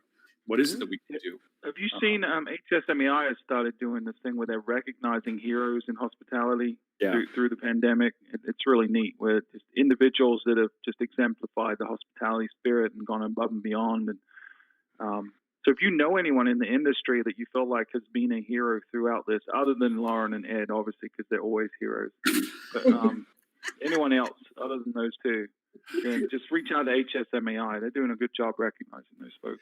Hey, Holly, I have a unique question for you, since it's a pleasure to have you on. With your training programs and everything you're going, are you seeing an influx of people that are like reinventing themselves or saying, you know what, I need a bigger toolkit? Yeah, so it's really sort of interesting that, we've always had such a weird mix on the marketing class. The marketing class has always attracted asset managers who need to keep a better eye on what their properties are doing, down to property level marketing coordinators who want to upskill. But on the sales side, it's getting a little bit weird too. I'm getting more, I've had a revenue manager, I've had a marketing distribution person who feel like they need to learn sales now, digital sales in particular. So, but what I always have found interesting, the one group that never signs up for any training is general managers. I was going to say that, but I didn't want to be like negative. Weird. Literally every other human resources, even. I just think it's curious. And obviously I don't see everybody, but I just think it's interesting. Maybe GMs just don't No. like you, Holly. Could be. not like I do Holly. bash them. I do. I don't know. I've bash come across a few GMs that love Holly, so I'd say that's not I know, true. I I've was- come across a few GMs that are like, I don't "You know how anyone. Holly?" I don't know how anyone could dislike Holly. So I don't even know. Just like, yeah, I it wonder is- if the class was offered instead of with, I know that you work with HSMA, but with the association the GMs would be a part of, and you said that it is a course for marketing for GMs, for example, or if it would. Yeah, it's. I mean, That's right. it's not a market that I particularly want to go into. It's just a curious observation. And previously in my sales training, I wasn't really aligned with HSMAI. It was, my network, and it was pretty easy to attract people. But I just always found it curious that the GMs, I guess that's not true. I have had one GM who sat next to their salesperson to keep an eye on them. The training. If you have that level of trust, maybe you just need to look at a new salesperson. But So I have this hypothesis of something that is possibly going to be a long-term impact on our industry. And that is, we have this defunding term that just seems to have popped up into our culture these days, defunding this, defunding that. And I was talking to a speaker that was putting together an approach to something. And I started bringing up the concept of we may need to defund our infrastructure, just from using the terminology because it's a buzzword. And the idea was this, that we went over and cut out everybody that did the work. Sorry, we did. We fired everybody that really did the hard work. And we kept the high profile personnel, the people that were the high salaried, supposedly tremendously experienced, seasoned people. They don't do work. They've been pointing fingers and looking at reports this whole time. And they're not the ones that do this stuff, but they're the only ones that are left. And now they're still paying those high salaries. They don't have anybody that's actually doing the trench digging. And they're being kept on payroll because those are the value assets. I mean, that's my senior VP of XYZ. I can't let them go. Meanwhile, I let go the junior VP or the junior supervisor such and such. And they were the ones that were toting the load anyway. So where in this process do we take this infrastructure of self-preservation of let's keep our inner circle tight and then we'll redistribute and redevelop our team outside of that to the, oh, shoot, did we keep the wrong people? And go back to the, hey, let's build from the ground up who does the stuff and let the people that do it exceptionally well assume greater responsibility upwards and keep only the people that know how to do that rather than the people because of their title or positioning. Because my frustration goes to my brand engagements. And I keep doing this as a soapbox. I am so frustrated with the lack of brands capability in this time. All of the brands. I'm not even being particular to any one of them. All of them are biting the bean. Because all their people are gone? Yeah, because all the people are gone. All the people I that got nobody work to talk on to it. on the other side. I I had got like even if I talk to somebody, I know somebody high in the food chain and they're still alive sitting behind a desk. I'm like, yeah, dude, can I do such as that? Oh, I don't know, do that. What the hell are you doing? Well, when we get that department refunded again, I'll be like, oh, good, that's great. We'll just sit here and not be able to touch anything for the next 6 months while we're wandering and squandering. So for me, I think there's a possible surgence of, or hopefully, a redevelopment is what we consider the priorities of what our infrastructure is within our organization. And we went through this when digital marketing began to get into its prime. When digital marketing was only 3 to 5% of your total contribution, nobody gave a care. Then we hit the wall with the GMs that, hey, I run a hotel. I don't know anything. I don't need to know about websites and internet. Remember those people? They're all retired and gone now. Because they couldn't migrate into the next edition of what their world is. Yeah. Well, I think we're going to hit another wall like that where we're going to hit into this level of you don't know this stuff. And I bring this up, Holly, because you say about GMs, we've all learned through training that we always talk to the lesser person in the room, knowing we're talking to the higher level person in the room. They don't know as much of it either. They have to act like they know about it. There's this threshold that people pass by with a title that says I can no longer ask dumb questions. I no longer can ask the question because I don't know it, because I'm in a room that I have to assume I know everything because that's my title responsibility. Those people we always talk to via the smaller person. I mean, I even literally have told GMs, hey, I know you already know this, but let me tell your guy purposely in front of you because you don't know a heck of what I'm talking about. Okay. Same thing here. These exec VPs, senior VPs, all these people that are, I know all this stuff already. They don't know diddly. They know what it's supposed to do, but they don't know what to do it. And so maybe there's going to be a reorganization where those people have to reevaluate their true value, or the people that own them, so to speak, are going to reevaluate their true value and say, you know what, we need lesser people that do more people than you doing what you don't do. So anyway. Well, I think there's also a revolution in the way that revenue management and sales and marketing are being structured, but especially from the revenue management point, I'm talking with more and more companies that are looking at this commercial director position. In fact, our last podcast episode on the hospitality revenue management podcast was from somebody who's been sort of thrust into that role 2 months ago. Wasn't originally planned. So it's really interesting because I think number one, they're going to focus more on that. Number two, also on P&L metrics. And I feel like I'm beating a dead horse with these shameless plugs, but that's the episode right before that with My Place Hotels of America, who is blowing all of the full service operators out of the water with the advanced and innovative tactics that they're taking in revenue management and technology and building things within their organization. So I think that we're going to continue to see those shifts. And Holly, that ties right back to the type of people who are starting to sign up for your class, because people, it's a silver lining, I think, out of all of this. All of a sudden, people are waking up and not only realizing that sales, marketing, and revenue need to work together, but they need to understand each other's disciplines in order to create a truly cohesive team. And we started seeing that even before the pandemic set in, right? We started seeing that overlap between revenue managers and marketing, digital marketing, and so on, because it was a necessity. If you're doing a digital marketing campaign to promote a flash sale or something like that, well, gosh, your revenue manager had better know what the heck you're doing with that, right? And there has to be that communication in between there. To Lauren's point earlier, though, too, we've seen large corporate brands that have let go, and not picking on any one of them, but have let go up to the tune of 2,000 people per brand. And I keep on thinking, well, good grief, were those 2,000 people just not needed to begin with? And what were they doing? That were they so dispensable that we could just get rid of 2,000 people? And assuming at least a few of them had a purpose in life. Granted, there might have been a little bit of TAFE in there that could get rid of, but assuming a few of them at least had a purpose, then sooner or later, as we get back to operational status quo, that's probably not the right word to use, but to some type of operational status quo, we need people to do those jobs, right? We're going to have to get those positions filled back in again. And so I think there's going to have to be a lot of overlap in training, as Holly was talking about. People are going to have to be multifaceted, be able to do more than just one thing in there. Or the other approach that I'm seeing, so I have to say two things really quickly. Right before all of this happened, I spent hours and hours working on this article. I had interviewed 3 companies and their top people, a management company, a really big management company, and then a really, really big management company, their top people talking about this chief commercial officer. So I published part 1, which was the person I interviewed was Allison with Allison Handy with Prism Hotels. Parts 2 and 3, I could never publish because both of those people, senior VPs, huge companies, gone. And it's the chief revenue position.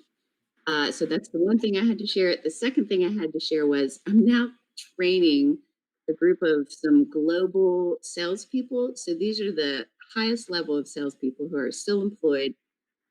Because revenue managers are gone, they are keying in property inventory and rates. I mean, it's incredible to me that that's how they are spending their time, because there's nobody else to do it at the brands. It's a nightmare.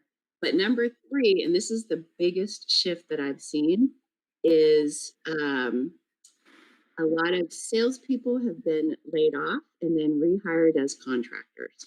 And I think this is, I don't know if you guys have covered this, but I see this in marketing, revenue management, and sales.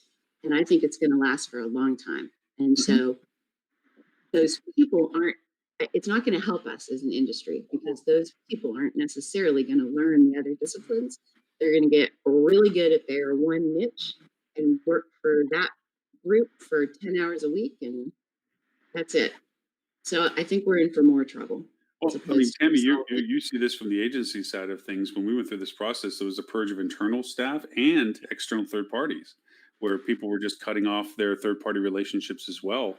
And now you're looking at the fact that they're ad hocing people back into niche positions, and they're probably going to look at scaling down their third-party relationships because they don't want to take on the assumed liability risk of finance for the long-term sense or something. What do you think? Yeah, I think you're right, but we're seeing too the exact opposite. We're seeing a lot of clients that have bare boned their staff and now they're desperate, right? Hey, we need some help. Can you guys do a short term, this, that, support hours type relationship? Yep. So we're actually getting For requests hire. for things that are very outside of things we would have gotten requests for 6-12 months ago. But there's either no one at the brand to do it or no one at the hotel to do it. And I'll, kind of to Holly's point, 2 of the 3 people, and I love Allison. I think she's brilliant, but the other 2, you didn't even get to publish the articles. Lauren, you mentioned that it's the worker bees that all got let go, and it's the higher ups that are there. I would argue that's not entirely the case. I've seen a lot of very senior, very smart, very good people at high levels that Gone. are not there anymore, right? Gone. I mean, it's, for the first couple months of this, it was pretty much trying to figure out who do I know that's still here, and where did they? Am I not hearing from them because they're working 80 hours a week covering the desk, or am I not hearing from them because they're not working? And so what's going on? And even But yeah, more confusing is the big global brands. Well, they'll let VPs go in one region, but they'll keep them in another region with the expectation that those VPs they'll get more on their plate. So they'll keep workers in one region and VPs in another, and then give them cross-region responsibilities, which means that people are working now in regions they don't understand. Yeah. So we're right with that. I don't understand if Milestone's seeing that. I won't disagree with that. But also that they leave some person like last man standing or last woman standing on some circumstances where they've literally let go their whole peer level. And you got one person trying to do too many jobs. And again, I'll still cite the fact that one person still isn't fully qualified in facilitating what it is they're now ultimately the only person responsible for. So yeah, I do agree that there has been some deep cuts by all stretches. I don't think this is uniformly just the worker bees, but I think first cut were the worker bees. And then they went in farther, deeper, longer in that sense. I think it's really going to be. I think it's going to be interesting one of the articles that Robert posted. We're really kind of coming up to a turning point at the end of July in 2 different ways, because on the one hand, if they're putting out more stimulus for employers, but they also extend the $600 extra unemployment and people refuse to return to work. I think we're going to see a wave of, because I don't think people are reporting when people aren't willing to return to work at this point.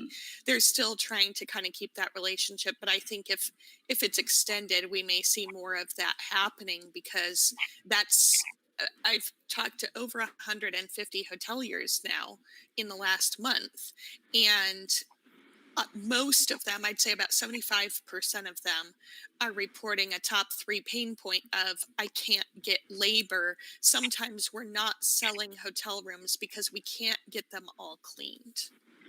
Okay, since Lily brought that up, right.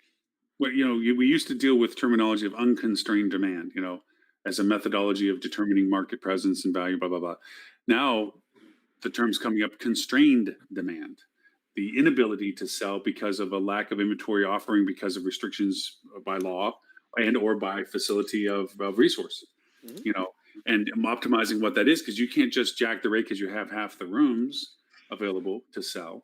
But by the same token, you may not have the ability to go past that threshold anyways. You have a constrained demand scenario at that point. Yeah, exactly. And I mean, talking with luxury hoteliers, if they're in the right markets, luxury is actually doing pretty decently right now. And there's a large portfolio, I won't name them for confidentiality reasons, but it's a luxury portfolio. And they said that in the last month, their average ADR is exceeding last year's by $500 on average across their portfolio. And they're trying to slow down demand by raising the rates, and they're not even able to do that because the demand is so high. But to your point, Lauren, I mean, constrained and unconstrained demand have always been the terms, but you have to really think about your constrained demand as just having rooms out of order or, going through renovation, whatever. That's really, you're just working with a smaller box than what you really have. Wow, that'd be a nice problem to have. The $500 ADR. Okay, so I have this rationale that where- our industry is like the Castaway movie with Tom Hanks. Hear me out. We're flying along, trying to shave a second off of the other competitor, deliver a package. Next thing you know, we hit a storm. Boom, we're in the water. Don't know what the hell happened. Now we go over and we get on the raft, and we're like in the middle of nowhere. The world is upside down. What we used to be as normal is gone. There's no radio, cell phones, not just poof, we're gone. So we finally find this island. Like, okay, let's stop. Let's fire everybody and go over and save our money. We get on this island. Then we're like, screw this. We're going to take off. We take off. Boom. We hit the reef. We hurt ourselves. We climb back in again. We're back into the crap again. So is Optimistic story. this show Wilson? There's a Wilson involved. Yeah, I was thinking Don't it. talk to ourselves. We don't always get the same good advice. But anyway. The dog agrees with Ed. But the optimistic part of this is that we go over and we decide that we have to change our norm. We have to change our way of thinking. We have to change what it is we do. And we have to take the risk to just go out and do it and find a new way to get back to normalcy or get back to what our lives were. Let's put normal is not a word to use anymore. Get back to a lives that is sustainable business. So we build ourselves a little raft around the ocean waiting for the whale. Just saying. I don't remember the whale. Good analogy. It was like one of those little weird things that popped in my head in the middle of the night when I was going through the joy of my knee hurting and I couldn't go to sleep. So to that, do we at all want to shift positive? Yes, Yeah, please. I'm Make it positive. I mean, What do you have? well, I mean, some areas are actually doing fairly well. I mean, I have quite a few clients that are now at a point where they're selling out every day of the week on what inventory they do have open, and they are achieving higher ADR than they've previously been able to during this time of year. And they're doing so without their staff getting sick. That's So, nice. I mean, it is happening in certain areas. I do think, and I was having this conversation yesterday, I think regardless of what happens with the outbreak, I think leisure just wants to come back. And so I think once there is a feeling of control, not even once it's under control, once there's a feeling of control in these on how these outbreaks get managed, I think you will see leisure just it's waiting to come back. So, I mean, you saw the Longwoods research survey yesterday. The 3/4 people are saying they don't feel like it's safe to travel right now. The dip that it went backwards because Yeah. of the outbreaks. Which Yeah. we've seen that, but it's not just because of the outbreak, it's because of the media coverage, which Yeah. circles all the way back to the Ah. beginning, which is where people are being propagandized that travel is dangerous. Travel isn't inherently dangerous. What you do while you travel is dangerous. I'm sorry, Stuart. Every time I hear you make that argument, which I agree with, all I hear is guns don't kill people, people kill people. Don't get me mixed up in that. But it's Spoons true. didn't make me fat. If I go and stay in a hotel and hang out on the beach or go to a mountain, hiking, I'm not going to catch COVID. But if I go to a bar and drink myself stupid, whether that's in my hometown or in Orlando, I'm going to catch COVID. So Yep. that's where I'm frustrated at the industry, right? I don't feel like there's a consensus of lobbying or of messaging or putting out our own narrative. We're not in control of the narrative. We're letting everyone else dictate it. Politicians who have agendas and social media has agenda, like Lauren was saying earlier. In the news media that has an agenda, where's our agenda? Where's it being represented? Why aren't the flags coming together? Why isn't Expedia, instead of trying to trick everyone into a really bad deal right now, why isn't Expedia out there promoting travel as safe? That should be their job right now. Mm-hmm. And it's not. It's fear, by the way, is the answer.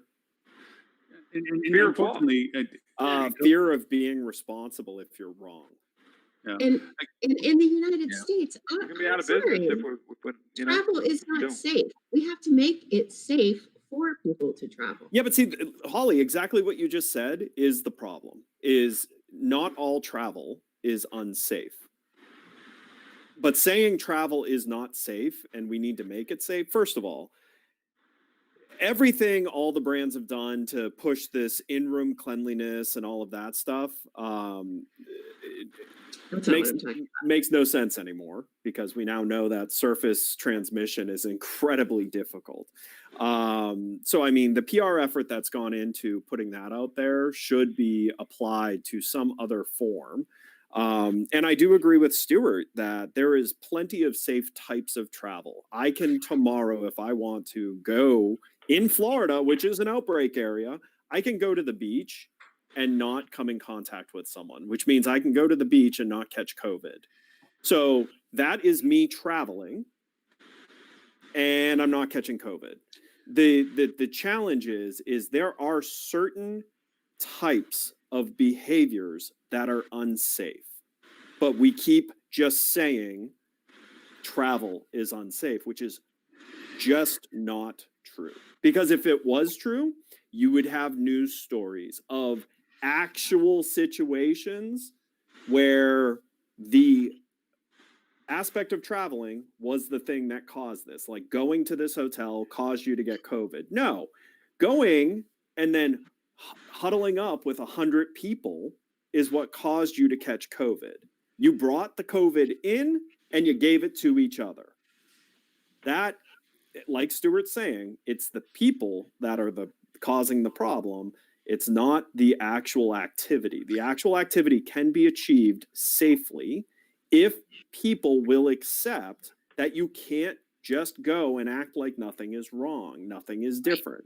And those people don't exist in our country. They seem to exist in other countries, but in our country, those people haven't gotten there yet for whatever reason. And so until we can get those people to that understanding, we're just going to continually be on this wheel. I think we're smarter than the problem, though, but we're not exercising our intelligence. I think that there is a reality that we can moderate, as you said, at our story. Here's a complex of two things. One is I had a client that came to me and said, look, should I get off of Facebook? Because I see all these big companies getting off of Facebook.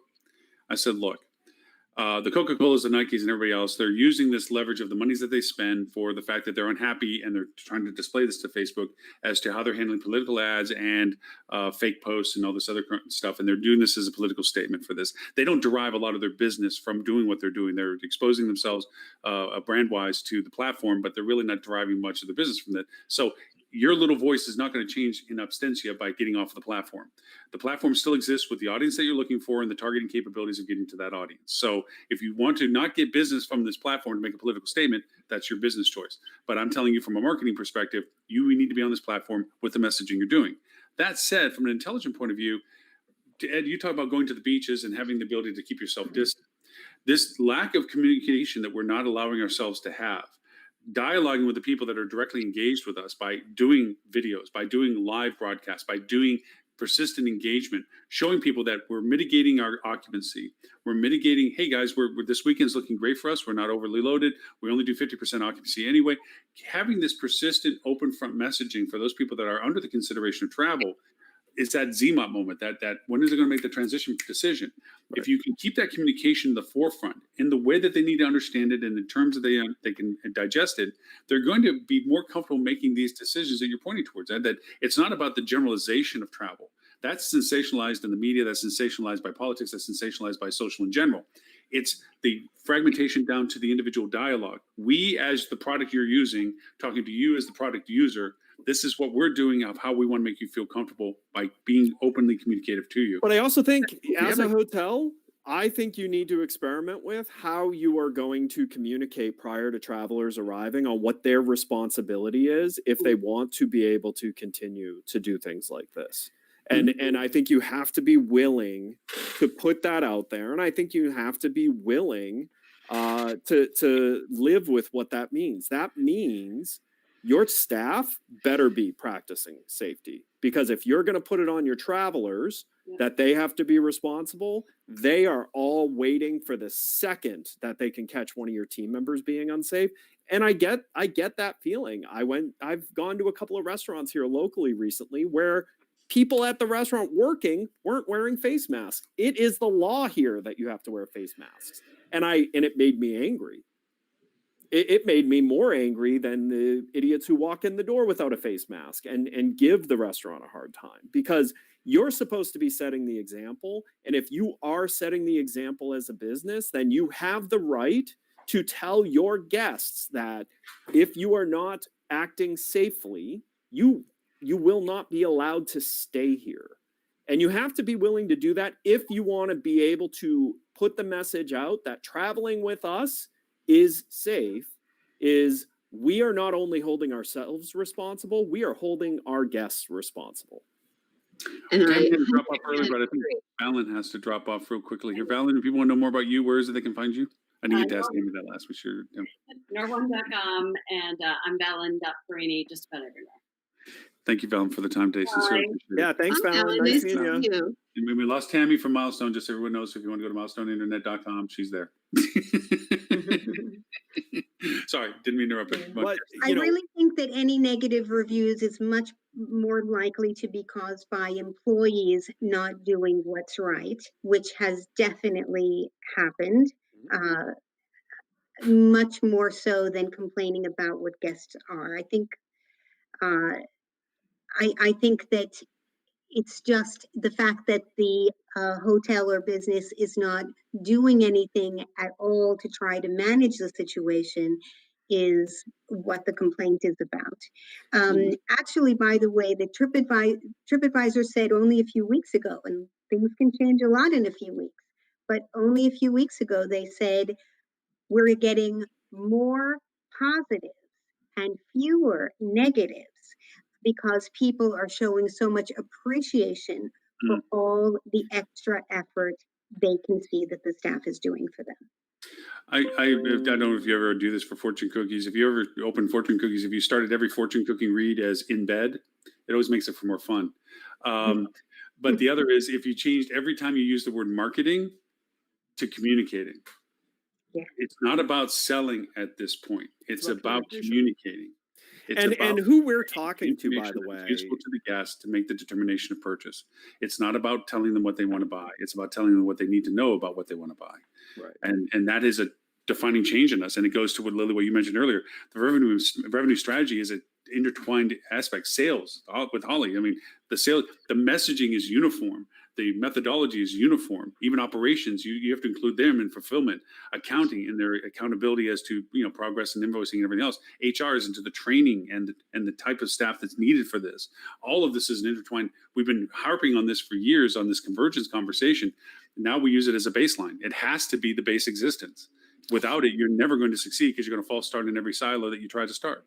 Yep. And I think also not just the knowledge about what you want to buy, but how you want to feel about what you want to buy. Because I think that we are sometimes right now so knowledge heavy, and I don't disagree with that strategy whatsoever. It should be easy to be able to access that information. I've been a couple places right now where it's not easy to access the information, and you walk in uncertain of what's going to happen or what they're going to require. But I think that we are overlooking what feeling do guests want to have when they get there, because even though it may not be apparent, the media that is publishing these stories that are putting hospitality and travel into a bad light, they are making the customer feel something. It may not be a positive something, but we have to work even harder to overcome emotions like fear, guilt, uncertainty, and doubt with things that are positive. Yep. Mm-hmm. And this is where earlier about making it humorous and making it engaging. Right. And you can set an expectation of responsibility. I mean, this is the industry that was obsessed with eliminating straws and recycling soap. So obviously we understand that responsibility is something that we care about as an industry. Well, that applies now. If you're an open hotel, and I've talked to some of them that are conflicted. They're so happy they're open. They're so happy they're full, but they're really worried about if they're doing the right thing. Well, if you're feeling that feeling at all, then there are things you can do, and you can set expectations and you can set rules that you enforce, just like you do on everything else. Like we as an industry didn't seem to have a problem adding resort fees and allowing people to be mad about being shocked by their resort fee. So why are we as an industry avoiding putting some responsibility and some expectations on acceptable behaviors when you're on our property, and pointing out it's so you can come back. Mhm. You know, Let me like, reinforce that point, right? So we've been doing this travel study every couple of weeks to thousands of leisure travelers.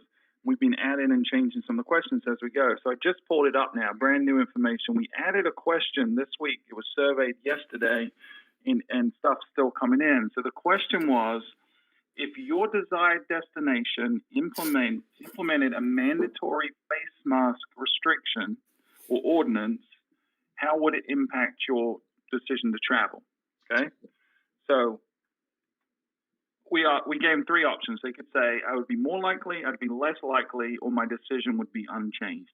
44.8% of people said my decision would be unchanged, so slightly less than half. Okay, 27.1 said I would be more likely to travel, which leaves, if anyone's doing the math, that leaves 28.1% said I would be less likely to travel there if there was a mandatory face mask restriction. Now, politics aside, I'm going to call those people idiots and assholes, right? And selfish keep in as well. mind, But a lot of those are leisure travelers who've been wanting to get away, right? So I just returned from a camping trip in a state park in Nebraska. There were 20 people in this entire state park.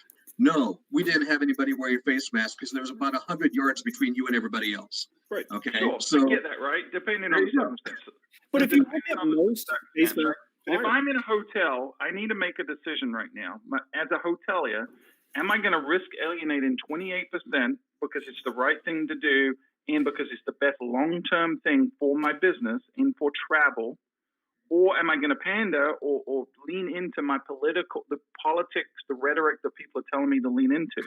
Regardless of whether you believe face masks help or not, 75% of people are saying it's not going to impact them, or they're going to travel more likely if it is there. And it might actually stop the spread of COVID, you know? Even if you're wrong, there's no harm in that.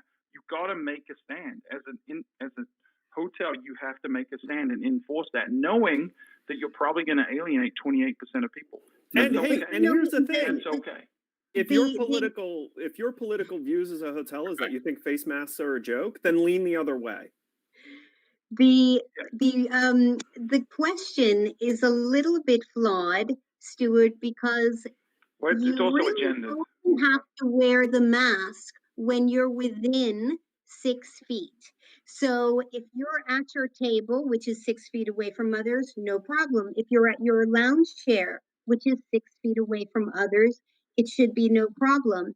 If you're on the tennis court, you're certainly 6 feet away from anyone. So if the question was, if it was mandatory to wear a face mask anytime that you have a chance of being within 6 feet of someone, I wonder if the result would change.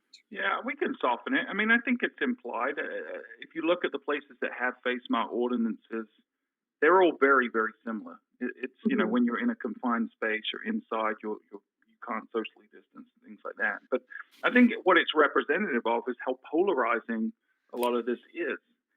And you're gonna, regardless of your decision, right? If you choose to not enforce face masks, you're going to lose about a quarter of the people. If you choose to enforce it, you're going to alienate. What you So you can't might do as is well- dither and back and forth. You've got to So make you a might as well decision be and on the move on. good What's that? side. So you might as Well- well be on the good side. Yeah. You should Yeah. make your decision on long-term viability of your business. Correct. And I will say again, you know, because I've even thought about this. Let's say you're someone who just thinks you're a hotel owner and you think face masks are jokes, then make that your thing.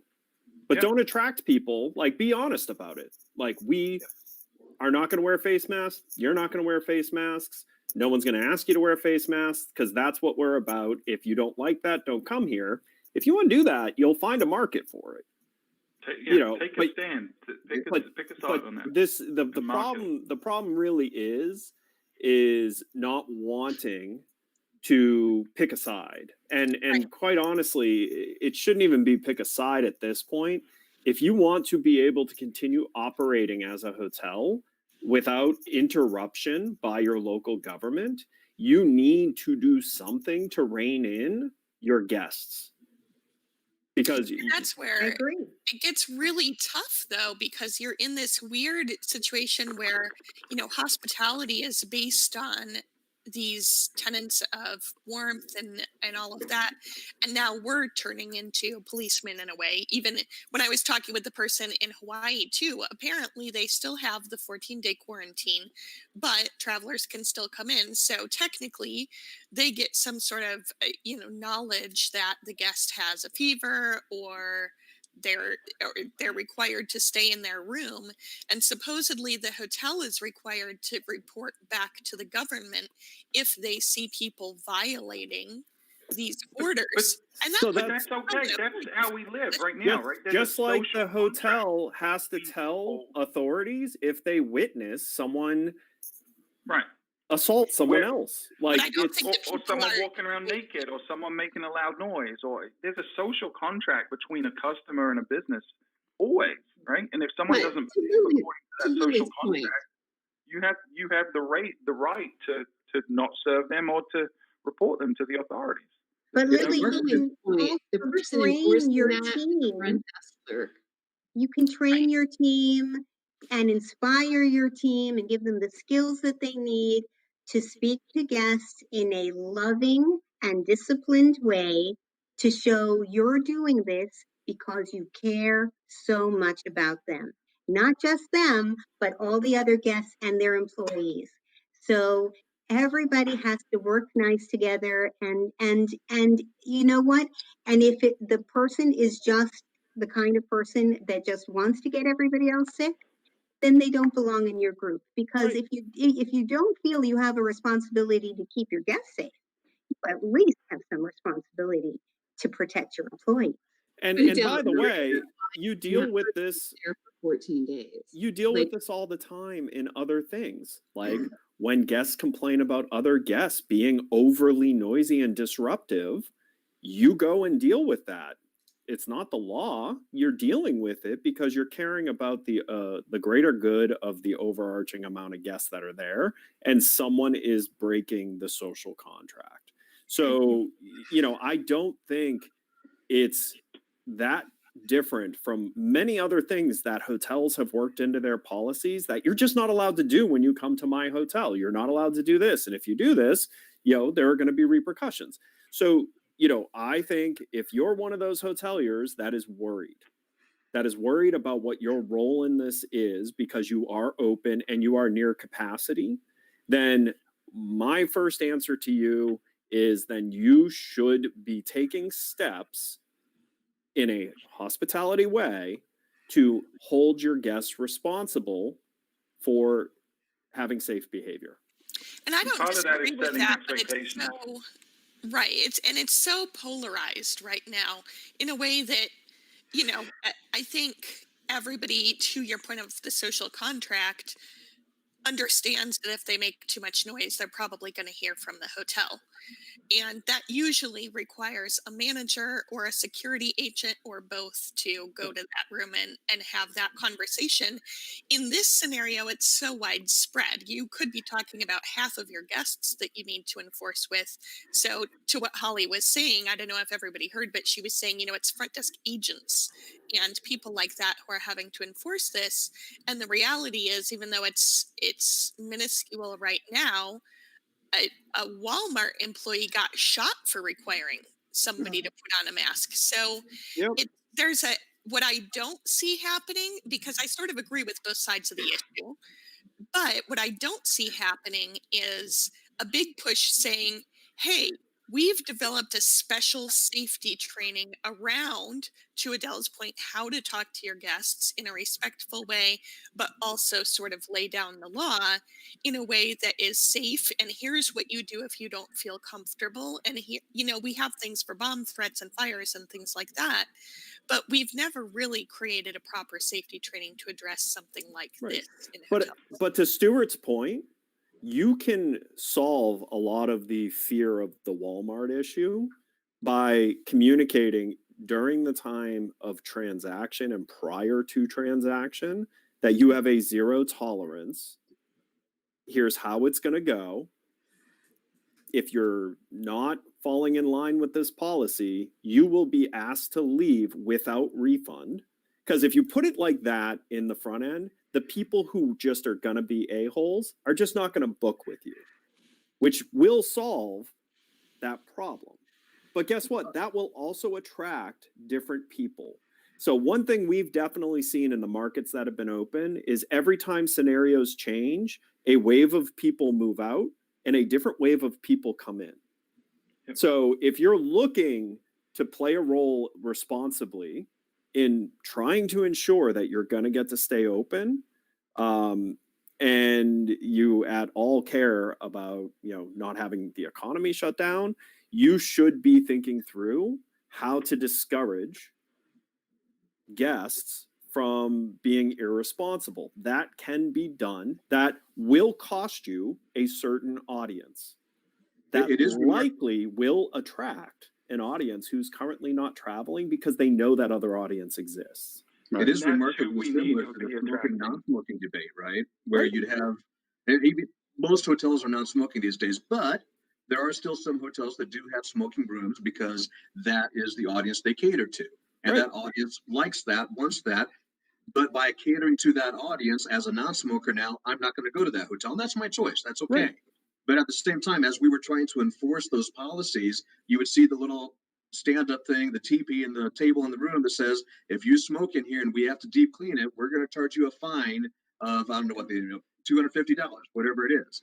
Well, really conceptually, why couldn't you do the same thing with COVID? Because if you think about it, you got to take mask off in your room, obviously. But if you've infected a public area because you didn't wear a mask, now I've got to go deep clean that, steam clean it, whatever I have to do to it. Maybe the guest is responsible. Well, it goes to a core of revenue thing is that you're looking for any business or the business that you have been built for.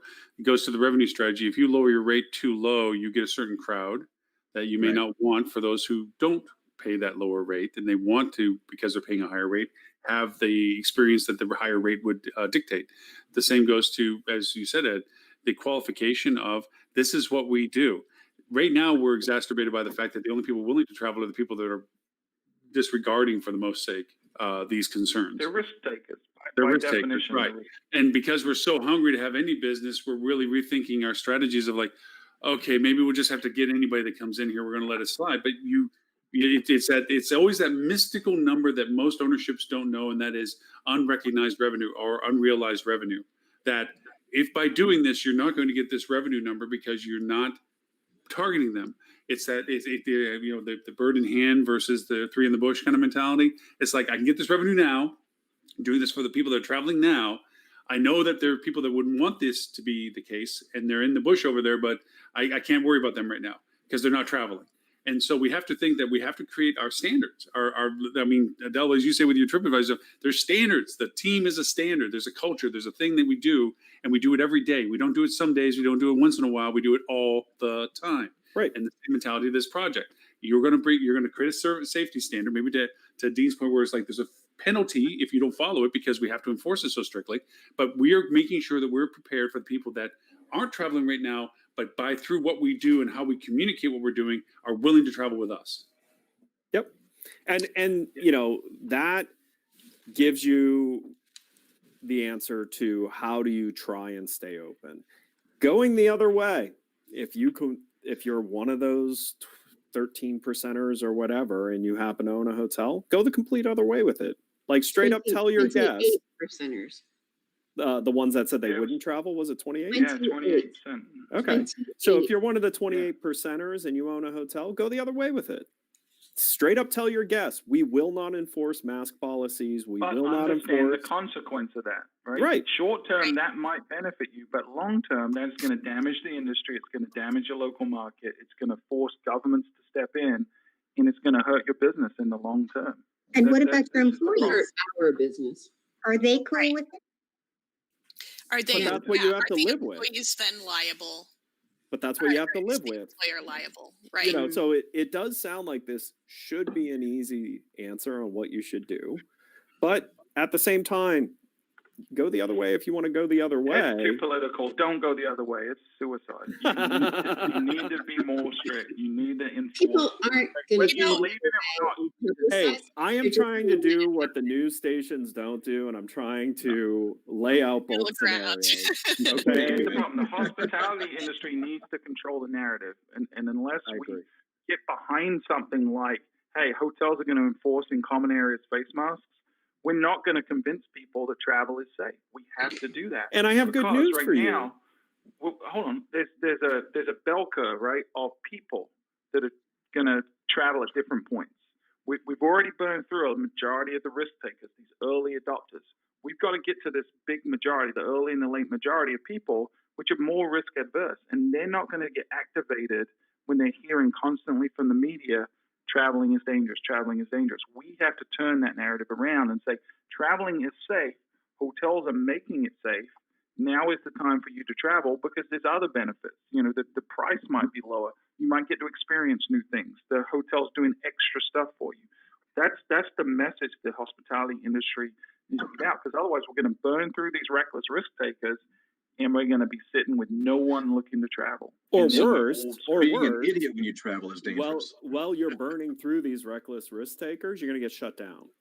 Yeah. Yeah.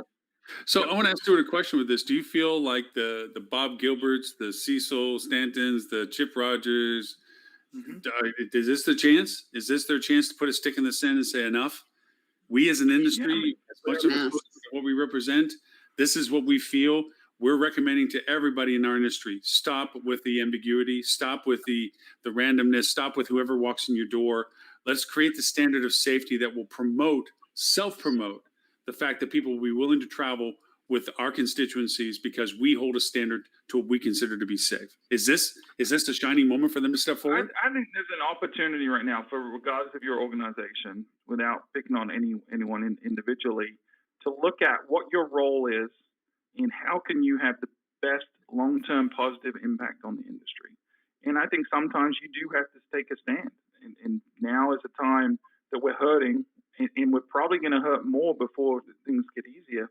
Yeah, absolutely. If it were me, if I was in charge of a large organization that had a lot of power, I would risk alienating some of my constituents to do the right thing for the industry, because that's why they exist, is to support the industry. And as long as we also all understand, it won't be a large majority of the industry that would go this way, because a good amount of hotel owners are the political people who are touting the anti-mask agenda. Yeah, I was just thinking that. And just, you're going to have to accept that, and you're going to have to point to that. You know, you're going to have to appoint, you know, because Well, listen, it's happening though in the airlines. You have Right. Delta and Southwest who are 50 to 60% full, and that's it. And everybody I know is spending more money to fly Delta and Southwest and running from American. It's interesting because I actually am getting on a plane in about 3 hours to go stay at a hotel. And it's going to be my first time out really since all of this started. So I'm curious to see what happens. But I will say, just as a takeaway, we talk a lot about marketing and communication. And based on this and a couple others that I've seen, people are forgetting about their confirmation letters.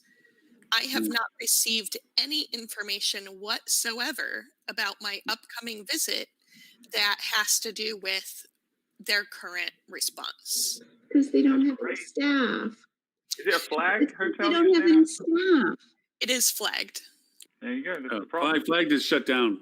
yeah, I can't Every touch independent anything hotel I with know Flag. is sending dedicated pre-arrival messages True. talking about their, what But they I have consider the seen cleaning independents theater, without. right? Showing them all the things they're doing to keep them Mhm. safe, and But the still- expectations too. Still, couldn't you even put a front desk agent or something like that in charge of, like, here's an email, just copy and paste it in, send it's a it brand from your front violation, desk account, Brand violation. depending Yeah, on but the you know what? flag. Hotel owners know they can violate brand stuff now because no brand people are No, looking. there's nobody watching the Right. store. Not yesterday, so Yeah, we, free for all. Yep. But Yeah, how no. how can they say that you can't communicate with your guest? That's been Uh, an argument for a long that time. database, by sending an email outside of the database of what they control for those who have unsubscribed and so forth, is a really big red. Have you Yeah, but Have you not gone down this rabbit hole with Lauren, like the original instigator? Yeah. instigator of the problem. But hey, here's an end around for you if you're interested. If you start doing any sort of messenger botting and so forth and redirect people in their communication with the hotel, that they can get the latest up-to-date information on your Facebook page associated with their arrival, and also through the bot, which is what we're using. Way world difference, because now we have level 1, level 2, and level 3 support of what's current, what's open, what's not open. This is what you need to know. This is what to expect. This is the protocols, all that stuff. Because I'm even taking promotion codes that I can't change and telling them that once you book this, call us so we can add the extra value that we can't add on the brand site that we can add when you land when you come in person. That's how bad brand lack of support is right now. Yep. So, anyhow, this has been a wicked bummer of a show, guys. Yeah. Do we have a booth Hey, to you know talk what? about? This is okay. Can I tell you one thing? Vibranium. What is the word in Avengers, Stuart? Vibranium. Vibranium stick. And you just stand in the lobby, and anybody that doesn't wear a mask, whack them. Whack-a-mole game. This Because has been if I don't get up and walk every hour and a half-ish, my knee is hell to pay right now. I got to keep moving according to the personal torturer that loves giving pain every day he shows up. I think Holly had something to say. So, hey, there was a booth. Holly, that- hey, Lauren. Oh, Holly's been that's trying all to say fine. something. Oh, I'm sorry. Go ahead. honestly, now it left me. Oh, this, so I sit on a bunch of boards with an accumulation of a bunch of hotel people. And I have to say, in general, Ed, this has been a sad week. I'm not exactly sure what all of the, perfect storm has been, but it's been a noticeably strange week. I've asked people what they think it is, and some have said it's because they're moving from the furlough to the permanent laid off. There's been a lot of that. Yeah, and so I think that's been driving it. Others is this news that, we're not even to phase 2 yet, and there's, this increase, which is going to make us take longer to recover. But it in general, so I agree. We need a morale boost for sure. Well, I think one of the other things that is maybe a little less obvious to everyone is there hasn't been meaningful talk at the government level on what really is going to be done to stop the economy from falling apart. There's been some whispers, some just kind of thoughts on what's going to happen, but none of the people who really pushed through the first, 2 rounds of relief have really been out there pushing a strong agenda that has any type of support. So I have a feeling there's some hopelessness built in of, hey, we're really not, past this. And the answer isn't just straight up open up the economy, because there are winners and losers in that. Like bar owners, I'm sorry, you're not going to be a bar owner for a long time. And that's unfortunate, and something needs to be done for bar owners and their employees and all of that. So I think some of it could be is we're kind of in that plateau timeline wise where there's been no meaningful discussion of what's going to happen, which is sucking hope out of the room. Well, Yeah, we emerged out of this, and we got our head slapped off. I mean, we thought we were, business. It was like, Stuart, when you're talking about Myrtle Beach, number one, numbers over last year, so on and so on, and then all of a sudden, boom! It seems like the first 3 months of us doing whatever we did was just a waste of time, because we're twice as worse as we are now, and we're getting worse faster than we were the entire time then. So, wow, all the suffering we went through then, that one didn't do any good for us. Now we're worse off for it. And now, to your point, Holly, they're talking about it's not furlough, it's bye-bye. And also, it's not about how to emerge, but how many are going to not emerge. 8,000 hotels, according to that one account. 71% of travel agents are never going to return. Now we're talking about the permanency of the impact, that we try to come out of this. And, like I said about my little, castaway thing, we tried to go over the reef and it didn't work. And now we're kind of thing is where we're at right now. It's we got slapped back down again, and there's no, we can fix it by doing this, we can fix it by doing that. There's no fix right now. It's a survivability. Can you? But I think, for folks listening, that you just kind of destroyed any hopes they had. I would remind them to focus on controlling the things you can control.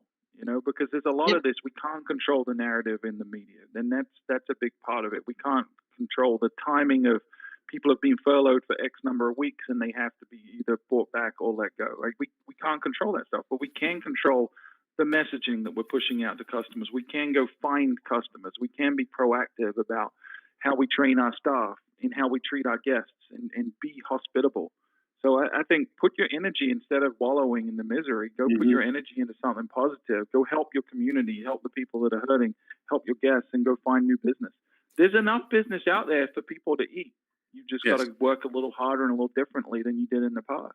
Unless Hey, you're I'm a the most branded optimistic hotel. about it. I believe there's opportunities and on everything. There is places to get business, and we're going back to older models, as I mentioned before. Like in some markets I have clients in, that we're just like, okay, that didn't. We're going to go back to what we were doing before because it's not emerging; it's sustaining, and we have to go back to the quarantines and everything else. So, And I think it's important too to know, to Stuart's point about what's in your control, what that break-even point is for your hotel. So, in response to this being a depressing show, if there are any independent kind of hoteliers who don't have the resources from a management company brand listening to this show that need help with that, please reach out to me and we will help you with that for free. There's no cost to that. So if you guys need help with a break-even analysis, please reach out to us. I'll drop my email in the chat. thank you. Lily. Hey, Lily, bringing it up.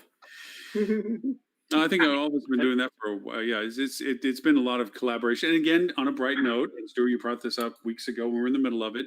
The collaboration and cooperation. I mean, face it, you had Tammy from Milestone, Stuart from Fuel Travel, me. We're all in a similar space in some capacities, and we are collaboratively working together to help anything that we can help each other on, and any clients that we have in relationship to each other, or people that just need help, as Liv pointed out, that don't have an ability to financially support that relationship. We're all there. Adele, you're looking at how to create training, so people can create that culture coming out of this that's going to be substantive for people to maintain that relationship. And, Holly, you're doing the training. Dean, he's taking over the world with MetaSearch. Just little silly stuff. And then I don't know what Flip2 does, but they do something. But Only, giving hotels something meaningful to talk to their audiences about that doesn't something. Something hopeful. Something that shows lacking. Yeah. Just dreaming. Doesn't to matter if you're twist- open or closed. To twist Robert's boop into this, but just only from a cumulative point of view, this is a wonderful time to truly in-depth explore your travel interests. You have the time and the capability. You're not traveling for whatever decisions you've made, but this certainly gives you a chance to explore so you don't miss the biggest ball of twine. You don't miss the opportunity to see something. You get to go over and do all the cool stuff and learn all the nifty stuff. We thrive on shows like Diners, Drive-Ins, and Dives about that little gem of a restaurant that nobody knew around the corner because it looked generic in the strip mall or something, but it makes the most amazing whatever. These are things to discover so that when you do go and do stuff, you get to go over and find all the cool stuff you like to do. Have you guys? Why not take the opportunity while you have it to really dive into what is it you're interested in doing when you want to make that choice to travel? Have you guys read the books by state that Robert's Boop article had? Yes. So I actually only went in because I wanted to see what kind of ridiculous book Florida was going to have. But South Carolina is my favorite. What was it? Bastard Out of Carolina. It's a depiction of abuse and deprivation Spirit of the boop, Ed. in the rural South. I was expecting something like that for Florida. Spirit of the boop. Spirit of the boop. I reject your stereotype. All right, guys, I have to head out. All right, Lily, safe travels. We'd love to hear your stories when you get back next week. Take as to how that all videos. worked out for you. I'll be Wear a free. face mask, Lily. Yes. Yep. Wear a Oh, face yeah. mask. I have a whole pack. We just got a case of them, so I'm stashing them everywhere because I will forget. I don't usually leave the house, so it's just not a habit yet. So I just stash them everywhere so that I can always find one when I need it. So, Lily, for those who want to know more about what you just referred to and how to reach out to you, how is it they can do that? Sure. So you can find us online at tcrmservices.com, and you can email me at Lily, Lily, at tcrmservices.com.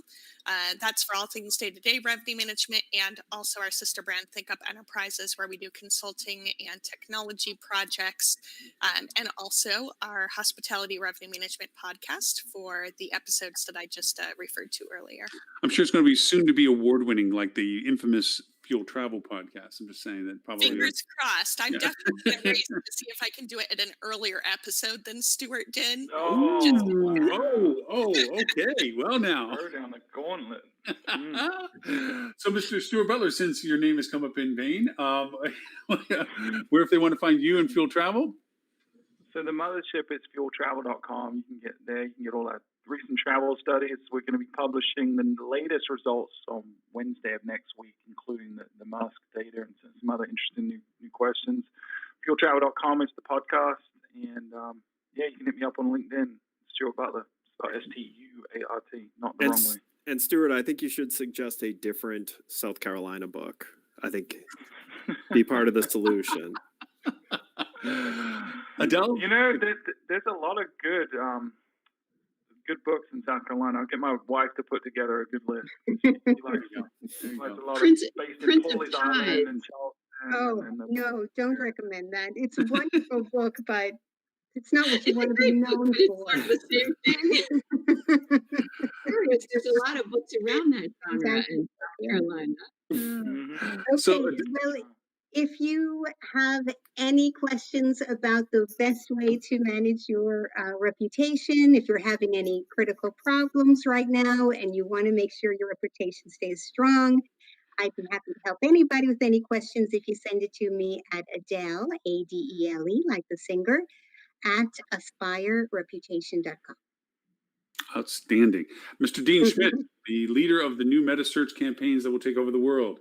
Taking over the world, one meta-search campaign at a time, right? So soon to be launched, metasearchmarketing.com and basecampmeta.com, putting together some programs, one of them designed towards training for both hoteliers and digital agencies within the industry, and the other one to help hotels run their marketing campaigns on Meta. In this day and age where we talked about the controlling the conversation so much, guys, direct bookings are a critical part of that. You've got to get that booking direct. You've got to own the guest. Yes, it's real easy to fall into that trap again where we sell our souls to the OTAs and say, please put heads in beds for me. But you really want to be able to embrace that and take that in, because there will be issues down the road. We know this, and you want to be able to control that conversation. And for people that don't know Dean has been a forefront leader in this in many capacities, in many platforms, in many brand organizations. So good advice. Hey. Holly, I don't often get to ask you this, but if people want to know more about you, where is it they can find you? So Holly at scoutsimply.com is the easiest place. Dean, we need to talk because we're forever looking for people who want to delve more deeply into digital marketing, certainly in the meta search area. So I do have to say this is a little bit hilarious. One of the things I have ventured into a little bit is politics, taking my training to the political world. No, not my personal. Yeah, I mean, obviously I've delved into that, but expanding my training into the political world, the thunk. Wow. Who would have thunk? Although you have kept me very much abreast as to the pros, cons, goods, bads, dark whites of everything. So I do appreciate actually following the stuff that you put up, because I don't feel it's biased. I think it's actually very much to the truth of the matter. So thank you very much. When are you going to start running Yeah. for some political position?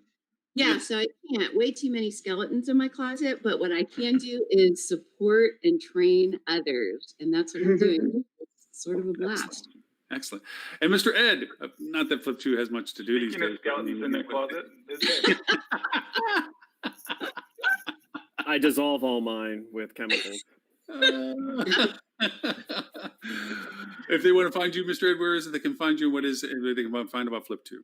You can learn about Flip2 by going to flip.to. You can find me on social media, Edward St. Ange. And Lauren Gray, if people want to watch a month and a half of 24-hour-a-day binge watching of this and all our past episodes, or want to Seek learn therapy. about you and your ninja marketing capabilities, where should they go?